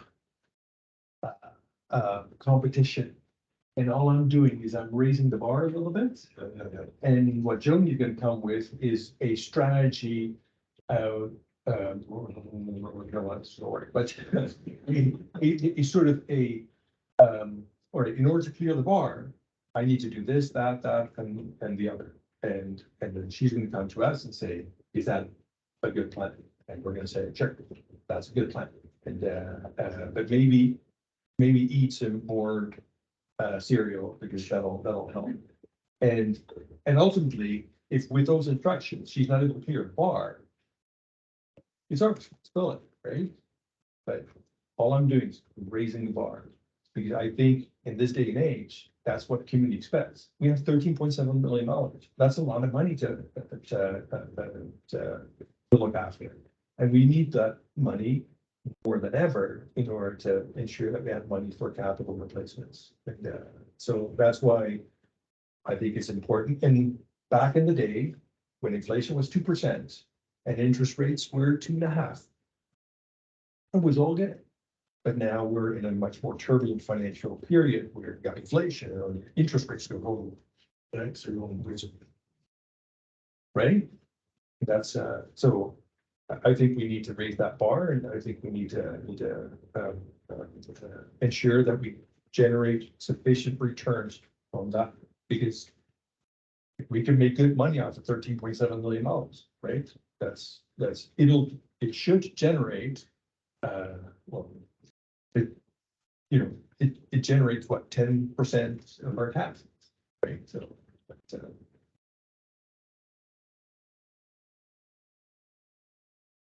Okay. Other than the cereal things, I didn't get that, but. I think we have a motion. Mr. Kelly, can you put it up, please? Does anybody have any more questions? Councillor Flanagan, your hand up. I don't know. Go ahead. So with going through this, does this mean that it would be increasing the taxes we're looking at right now. Okay. It has no impact on taxes, because if we use the $13.7 million to generate $240,000, then we take the 240,000 and put it in reserves. If we make $480,000, take the 480,000, put it in reserves. It just creates more money for later for capital reserves. No, just back Yeah. throughout this whole thing, I'd heard you say about increasing taxes. That's, 480,000. Just go ahead. The 480,000, that's 3.2%, 3.4. 3.4. Back, please. Just throw something out here just for council's consideration. We do understand what Councilor DeBruin is saying. You're actually talking about service levels. There's one of the services we provide, stewardship of funds that we hold. And specifically the services to get a good return on investment. It's a service level. In the budget, the financial plan is a policy decision of council to set service levels for service expectations. My concern from the CEO's perspective, CFO may have her own concerns and thoughts on this as well, is that we may be preempting the discussion that the CFO is going to be bringing about a policy that's more holistic, where we have a deeper dive into the risk tolerance levels of council. My concern is that if this motion is actually adopted by council, changes what's here in the financial plan, and something disastrous happens, we get COVID-23 and interest rates plummet, council will not set a service level expectation that CFO will be unable to meet, effectively not be doing the job that she got direction from council with. As well, the setting the bar high now may actually end up contradicting the direction that council gives us through the investment policy. We may find after that discussion that go in rah, let's get good returns. But after thinking about your actual comfort level with that, you may decide as council to actually do really low risk investments, considering that disasters do happen. And maybe the bar is set at 3%, not 3.4. So my concern is that we're putting the cart before the horse in terms of this discussion. I beg to differ. I think it is putting the carrot in front of the horse, right? And that's what we're doing, right? We're setting expectations, and it activates. With that, it creates responsibilities for staff to undertake certain actions to be able to live up to those service levels and expectations. And so that's all, and that's the rest of the budget too, right? We say, okay, well, we're gonna spend $100,000 on this. I mean, it's just an expectation, right? But it puts clearly on the table from council what we expect staff to undertake. And some of it is regular business and some of it is new service levels. And so I don't, like I said, I do see these as connected, but I think we only have one budget a year. And I think it is important, given the magnitude of this topic. Like I said, we lost $685,000 in value. That's a lot of money. We could have bought another water tank for that, right? But now we can't because we lost that value. Now, like I said, I mean, there's economic circumstances that cause that. And we cannot insulate ourselves fully from that. We should try to minimize that as much as possible. So that's why I bring this forward in terms of an expectation of what staff should, undertake in this number budget year.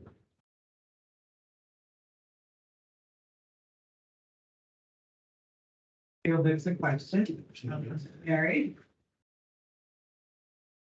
Okay, if staff doesn't meet that expectation, what's the program? We give her a licking or? Do we not let it over here for a week or like? Is there a consequence, actually what I'm asking then, and put it properly, is there a consequence for not meeting that expectation? The consequence is that the community is not receiving the service that we have said, or that we have, that we're hoping for, right? Okay. And whether it's street sweeping or generating investment income from 13.7 million, right? Is there a consequence that the streets are not swept? No, probably not, right? And we're not gonna beat anyone or whatever if that's not happening, but it's just setting expectations. It's setting service levels in terms of what we expect. Staff like to comment? No. If there's anything else to say other than I really hope that when the policy comes forward, council doesn't put staff into an impossible position of trying to reach something that's set in budget that's not achievable by a policy that they negotiated.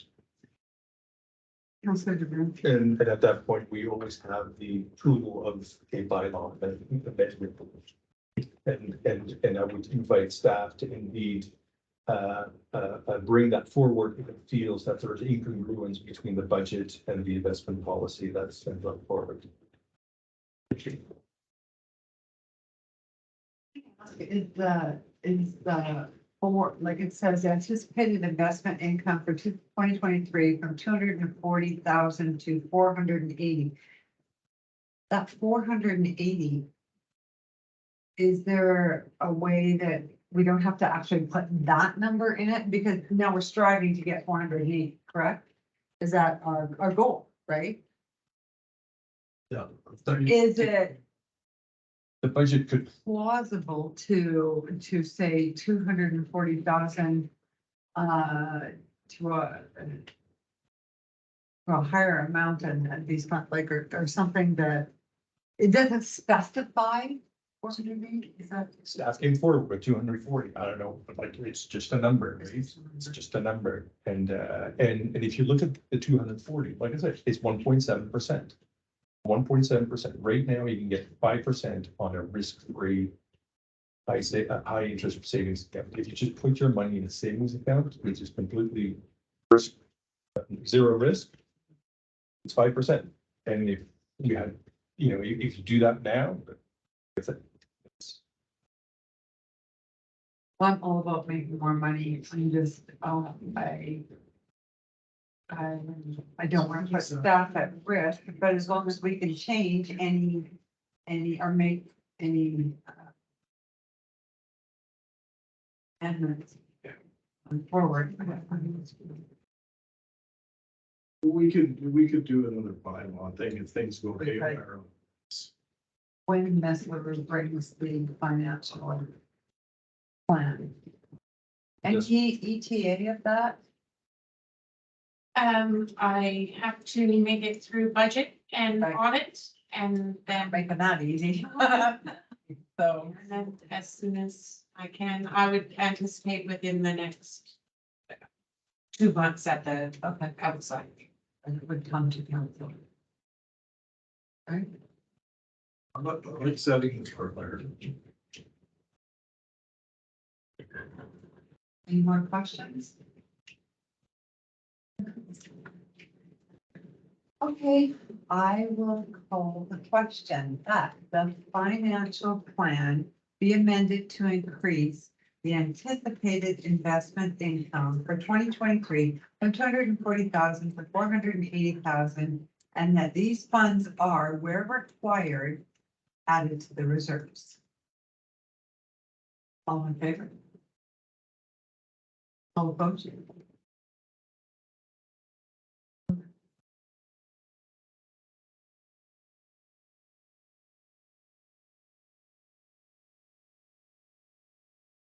Okay. Going back, I like this idea of just blocking one issue at a time and just discussing it fully to the bottom of it. Is there any more issues that anybody would like to talk about on the financial plan? Please raise your hand. Councilor McCary. The new truck. Bylaw cover.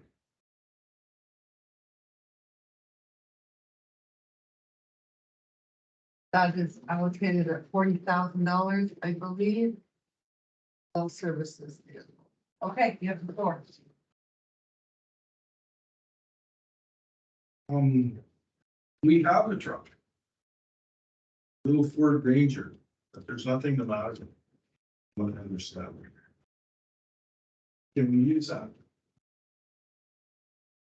The existing little, so what do you think? Not sure, but the little Ford Ranger truck.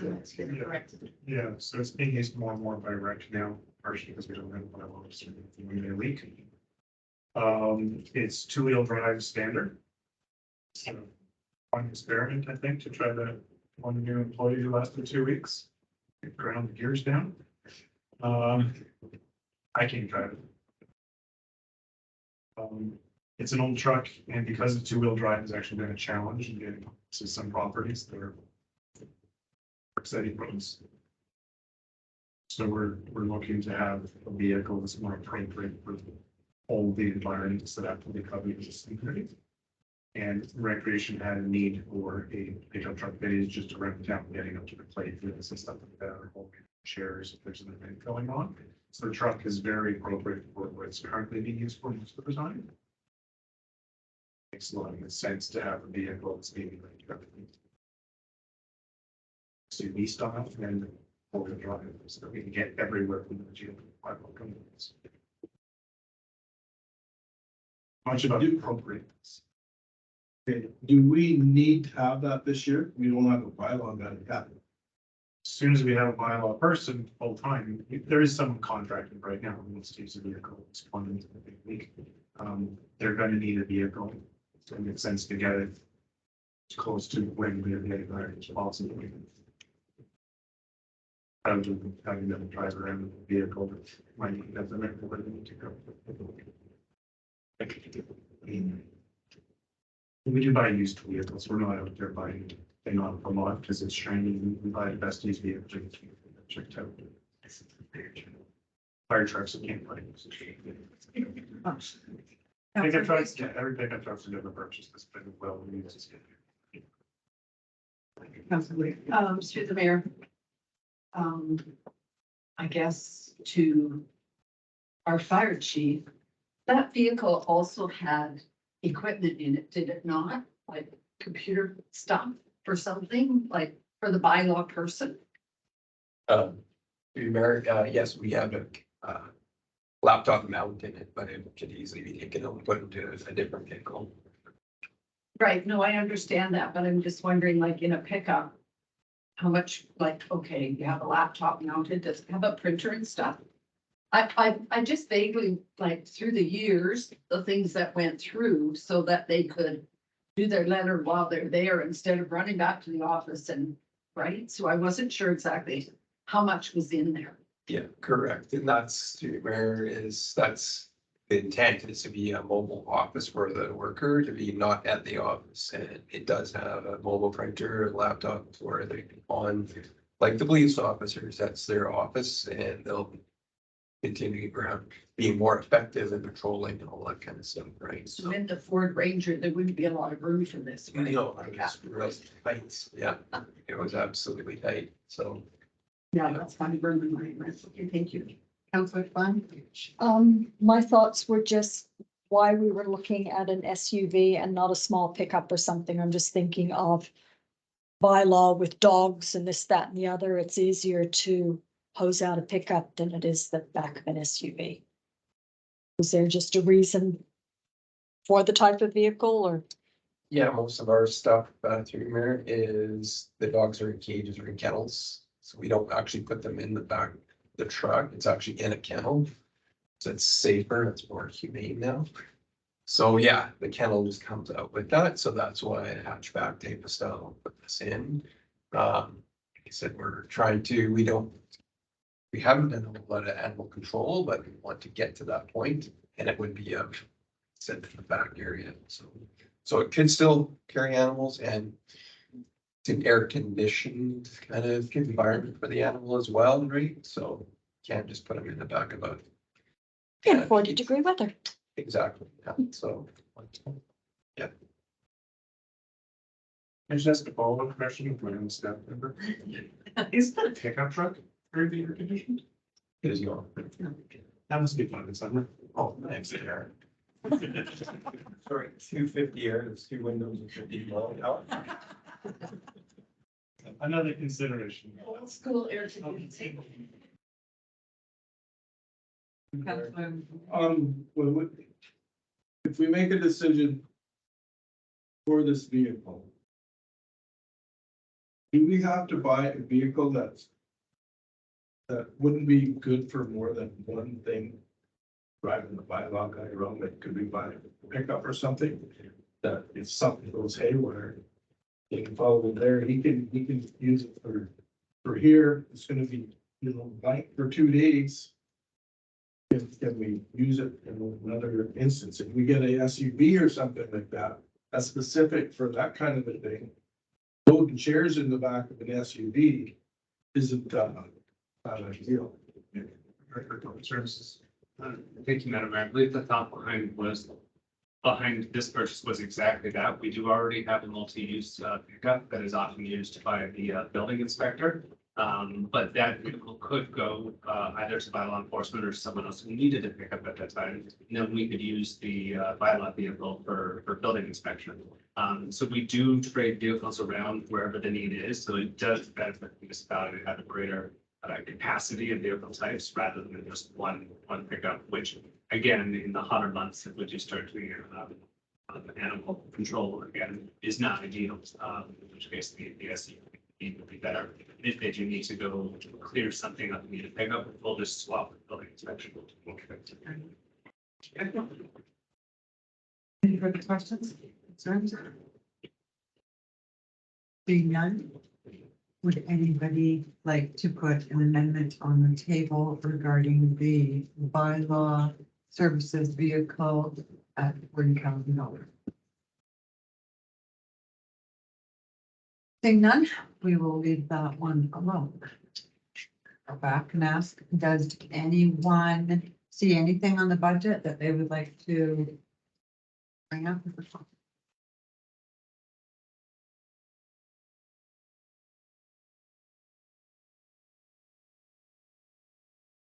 Okay, are we good, Councillor Kwan? Good, okay. Taylor. I need a bit of help on this one, but Second experience.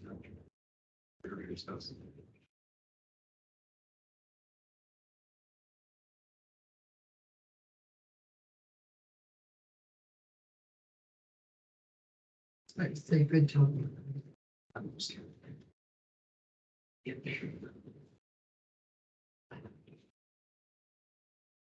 Thank you, Madam Mayor. So the two amendments have been carried onto the original motion, which would now be that the financial plan bylaw number 2023-006 be introduced and read first and second time with the following amendments to the budget to be presented at third reading.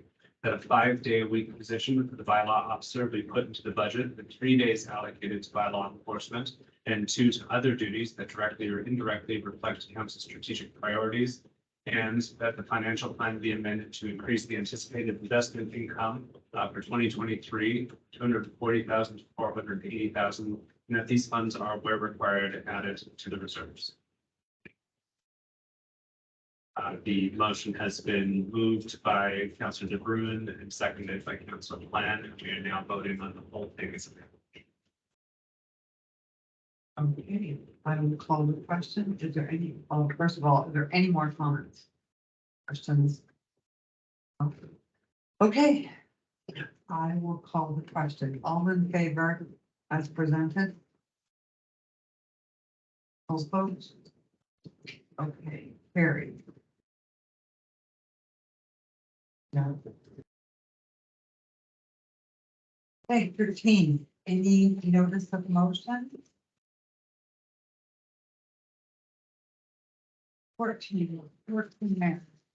Okay.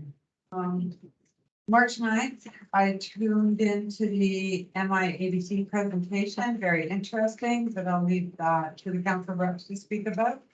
We also had a committee of the whole meeting, and I just wanted to thank Councillor De Bruin for chairing that meeting. You did an excellent job, and you are a natural. March 10th, I teamed with the SLRD, Area A, Charles Mayor, and Area B, Vivian Birch Jones and Mr. Deniger to go over the low portion of the budget. Changes were made, but I have not heard the final outcome yet, but have SLRD tomorrow and Thursday. Later that day, I met with the auditor to give rave reviews about our staff. And March 14th, Fire Chief Darren Blakey and Cameron Davis. We went along with some of our staff and neighbors, an overview of fire response and emergency management at the fire hall. It was a really good reminder of how important being organized is. Our forever changing world can be pretty unforgiving these days. And I thank heavens we have Fire Chief Darren Blakey at the helm of this department. I really am grateful. March 20th, I met with Monty, which Councillor Reed can speak to as that was her committee, and Councillor De Bruin and I followed that meeting with a meeting with MLA Jackie Taggart and Lori. It was a meet and greet to discuss issues around the province and support within our community. And today, well, a while back, I requested a meeting with Anne Kane. She is Minister of Municipal Affairs. And housing and health is her top priorities. So Mr. Deniger and I met with her on Teams today. And basically, I just wanted to speak about our community needs of health and housing and to keep bringing awareness to her ministry that we are out here in rural BC trying to do the best for our community. She and her staff will share the need for a new clinic, housing, nursing residents with other ministries of the province. And hopefully this will be the first of the meetings. So again, it's bringing awareness that Lillooet is here. We need some help. We need some support financially as well. So it was a very good meeting and I thought it went well.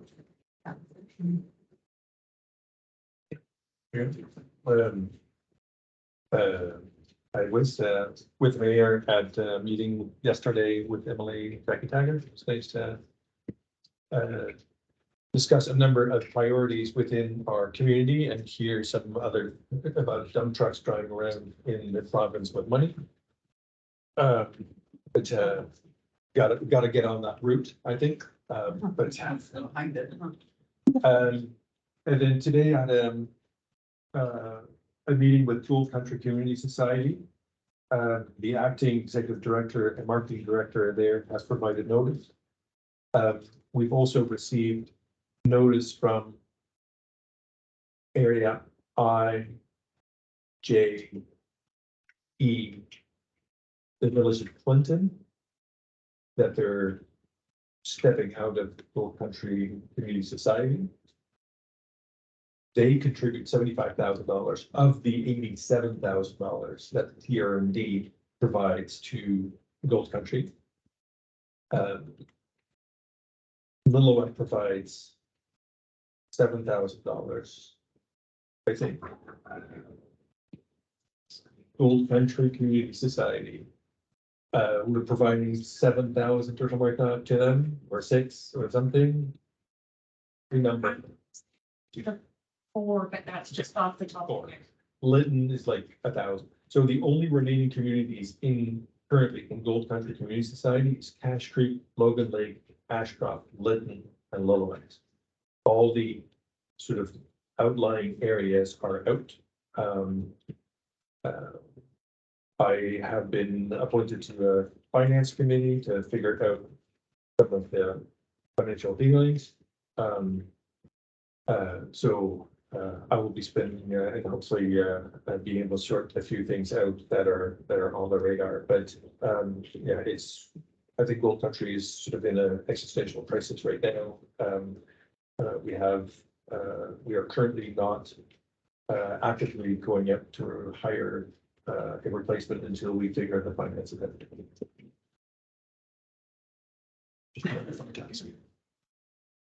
What does Gold Country actually do? Oh, good question, yeah. No, absolutely. Gold Country is a tourism-based organization. They have a visitor center in Cache Creek. They publish a visitor guide. And their key thing, which is really cool, is they have a geocaching tour. And that is world famous. They publish a book, and in the book, you can, like, you hunt for these geocaches, and apparently, like, it's a really big thing. They sell tons and tons of books for it. And but it's essentially a tourism marketing organization for the area that used to span from Lytton up to Clinton to Merritt, to close to Kamloops, and but Merritt and the areas there stepped out in 2020, and now sort of the other electoral areas, it's called electoral area, regional area, whatever. The areas have stepped out, so there's only villages left. And the villages, Cache Creek contributed 2,000, Logan Lake 1,000, Layton 1,000, and Wheaton 4,000 or something. Yeah, so there's not much. Not much left to. That's it, fine. I just have the one thing to report, which Mayor Hopeful touched on, was the invitation from the Lillooet Tribal Council for us to attend the Emergency Management Policy and Governance Training Workshop. Cam Challenger from Holistic Emergency Preparedness put it on, and our Fire Chief Oiki was awesome at running all the techie side and answering all the local questions. We learned about the emergency management system, emergency operations center, and a whole bunch of other acronyms, which I can't remember. And I found it really interesting, and it was really informative. And I just want to thank the Lillooet Tribal Council for extending the invitation to us. Jerry? I need to get at the end of the line. After Rick? Oh my, got like. I used to do. I've seen that, so that's what I showed. Oh, right, but you were on this one and you didn't report. So March 9th, I did the webinar on the BC Fire Code and the responsibility of business owners. And how they're responsible for meeting all the fire codes, all the safety requirements, regular inspections, and maintaining protection equipment. Inspection and follow-up, and yes, I would have opened that door roll of flames for without even thinking when that came up on the webinar. On March 15th, I did a Zoom Silva meeting. I was gonna bring this up when we were talking about investments. Silva's in really good financial shape right now, and they did invest the money with MFA account. And over the past year, it has brought our contingency reserve right back up to pre-pandemic levels, which is quite a feat considering how things deteriorated through COVID. The Vernon Convention this year, the program's finalized. The registration numbers are the highest they've ever been and have already exceeded 2022. Our sponsorships are $106,000 with 26 trade show booths. And we have 27 resolutions currently at UBVM for commenting. March 20th, I did the I don't know why, I feel like they changed the name of our voting meeting when they made it elected official or something. I just prefer to call it Minister of Transport meeting. So it was in our boardroom. I think we're going to try to have 2 or 3 in-person meetings a year, which would be nice. They went through the park plan that Stephen Fortush And the SLRD is to reach out to Chief Randy James, Schlaf. The Gun Lake boat launch, that was kind of interesting. Mr. Demare, well, Councilor Demare, Director Demare, he's always quite interesting. So the SLRD is to take on the permitting and the liability. And the only part that Ministry of Transport or MOTI will be bothering with is the turning radius. That's their jurisdiction, the rest is up to somebody else. There's a study being done on accommodations and extra travel that's expected on Highway 40, Mission Mountain and Hurley. And the Hurley due to BC Hydro's project planning. So at least they're looking into that, so hopefully the highways aren't too crazy out that way. Highway 99, Lillooet to Hat Creek and the Station Bridge paving will be this spring. They're hoping to start mid-April, could be early May. The Duffy Lake, as we all know from going to UPCM, what a nightmare that was. They're going to be doing some paving on the Lillooet side. So I did know that maintenance stopped at Blowdown. It was a different contractor, so I wasn't sure about if we deal with the same MOTI people, how this works. So I did ask the question. So for Blowdown to Pemberton is a different region and they're serviced by a different region and a different service area. So therefore they deal with a different representative from MOTI than what we do. So we really have no say on that part except complaining. Road 40, they've been working on the catchment areas and there's a rock issue out by the Yellowcombe River, which through investigation, they have found out is on private property. The private property owner doesn't want to do anything about it and MOTI has refused to take it on in case there's liability issues or we all know what happens when we move rocks in this area. Mission Mountain, they're doing crush and stabilizing. Road 12, they completed the catchment clearing. 60% of the load restrictions are still on the TNRD portion. There again, we cross jurisdictions there. It is open to 2 lanes and it will, I guess if you have any commercial friends that are out that way, CBSE will be enforcing along there. Geotechs are still monitoring it to see what more can be done with that road. Texas Creek catchment clearing and rock hammering are taking place. The High Line, all they're getting is their annual grading. I hope everybody noticed that we do have new LED lighting on our crosswalk by the IDA, and I have been asked to educate people to actually use it instead of jaywalking at the post office and anywhere else. And I did also request proper lighting at 6th and Main because of our shelter and there's a lot of traffic right there. And I was informed that they did change it to LED lighting, but I don't know. I did have a look last night and I thought, yes, it's LED lighting, but it's just off the pole, not right out there the way it is on me. So I will bring that up again. That was my weeks. Councilors? Yeah, go ahead, Commissioner. Are there no flashing lights in the middle of Maine? Or is No. it just, No, there's no flashing light and no push button that people are coming, but the LED comes out from your crosswalk signs. If it's dark when you're going home, you probably notice it. It is better lit. And not so much off to the side where it looks like our jade structure is a person standing there waiting to cross. Other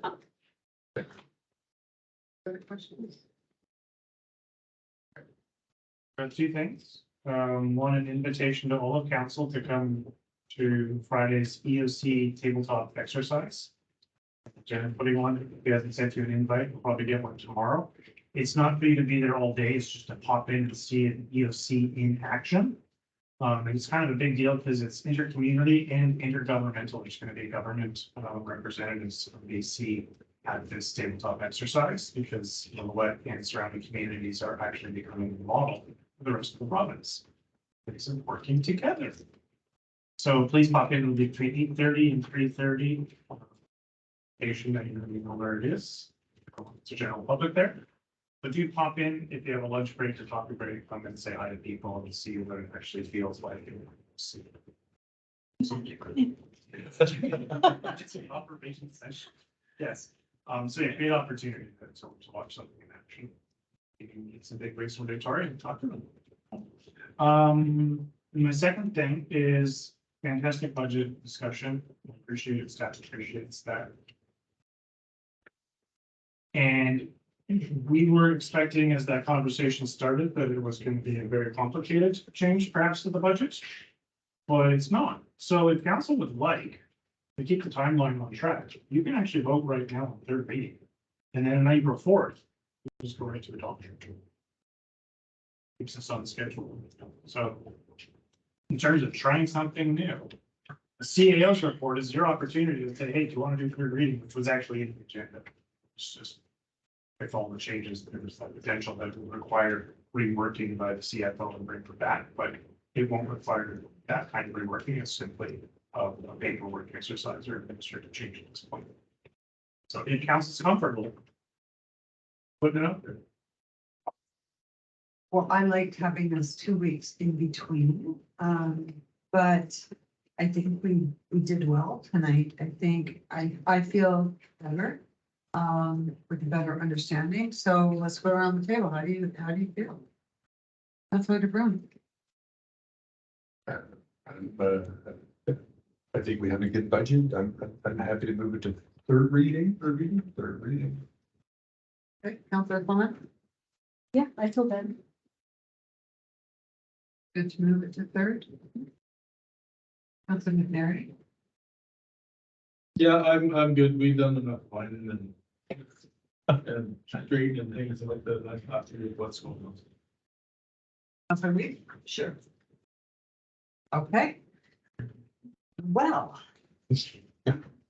I go again. 17.5.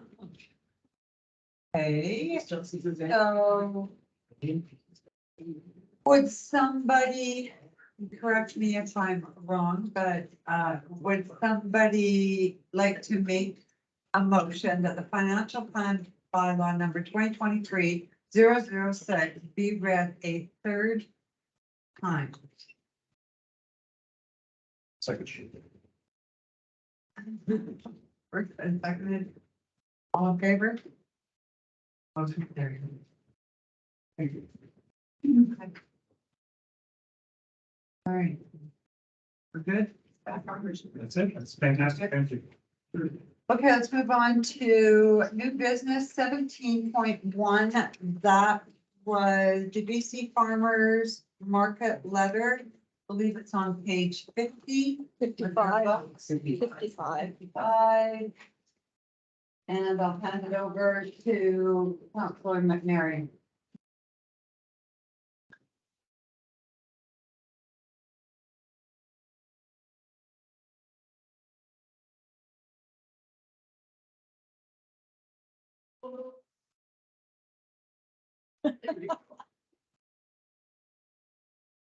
Okay. These tags that they're sending out for the people to buy it at the local farmers market. How long does it take the farmer to get paid for this? No, I don't think staff are holding this at all. Councilor DeBruin. It happens at the end of the market. At the end of the month? No, at the end of the market. At the end of the market manager, I'm speaking on experience as a board member of the Lillooet Agricultural Food Society, who was the organizer of the farmers market coupon program with what this is. The farmers market manager would, at the end of the market, go to each vendor and collect the coupons. And then there was an e-transfer. So, you know, there's, okay, the funds are flowing almost immediately. Yeah. Okay. That was my question.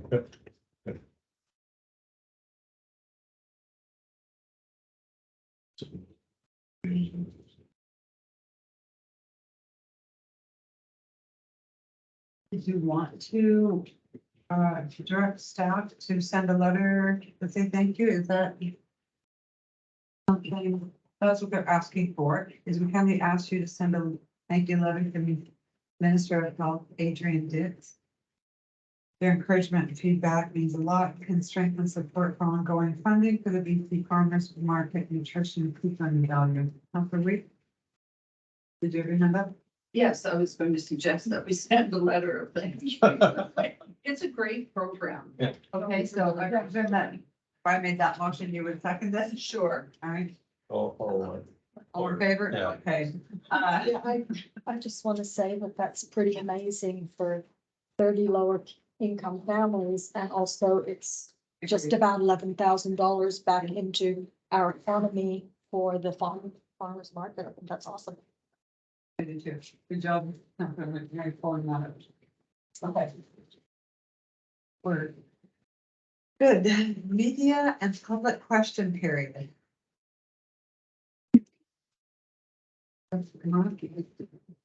Where's the back? Answer council's question as to why we need good compressors at the water treatment plant generator. In 2021, May of 2021, I'll start there. That water plant put through 36 million imperial gallons of water in 1 month. In June, 47 million imperial gallons of water. In 1 day in June, it put through over 2 million imperial gallons of water. In July, 34 million. In August, 36 million. In that was the summer month. The other months it drops down. I encourage council to go on your website, the district website, under Public Works. And it lays out the monthly readings with the water quality report attached to it. And it's there for monthly and daily. And I've been collecting these back since 2019. I don't have them all with me tonight. And in my opinion, this community does not have a problem with the water plant. They have a problem with horrible usage of water and resources. We use more water than a Soyuz does. Why? Because we have no conservation plans. They've never been completed. And the amount of water that goes through that water plant, and it's gone up every year since 2019, is terrible. And Jeremy, December of 2022 is still not there. Oh, Please. I do them. Oh, I just honestly, I haven't had time. I'll get them up there as soon as I can. Well, John, yeah, we did them before. John, John never put them on there. yeah, On the website? well, that's who I contacted. I assumed he did. No. Yeah. Okay, sure. No, It's on my list, I promise. but go and look at the amount of water that this community puts through the water treatment plant. It is unbelievable. Unbelievable. Thank you.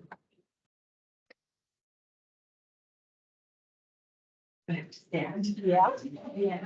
yeah. Okay, so I'm gonna pull a classic Mrs. Bussey and put this in a form of a question for those who, you know.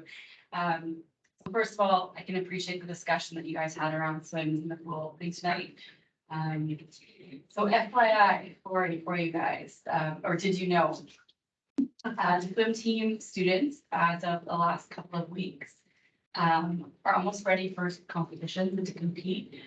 And what this will mean to the district is with long-term commitment of this opening, we could actually have the potential to bring competitors from outside in, which will help with revenue.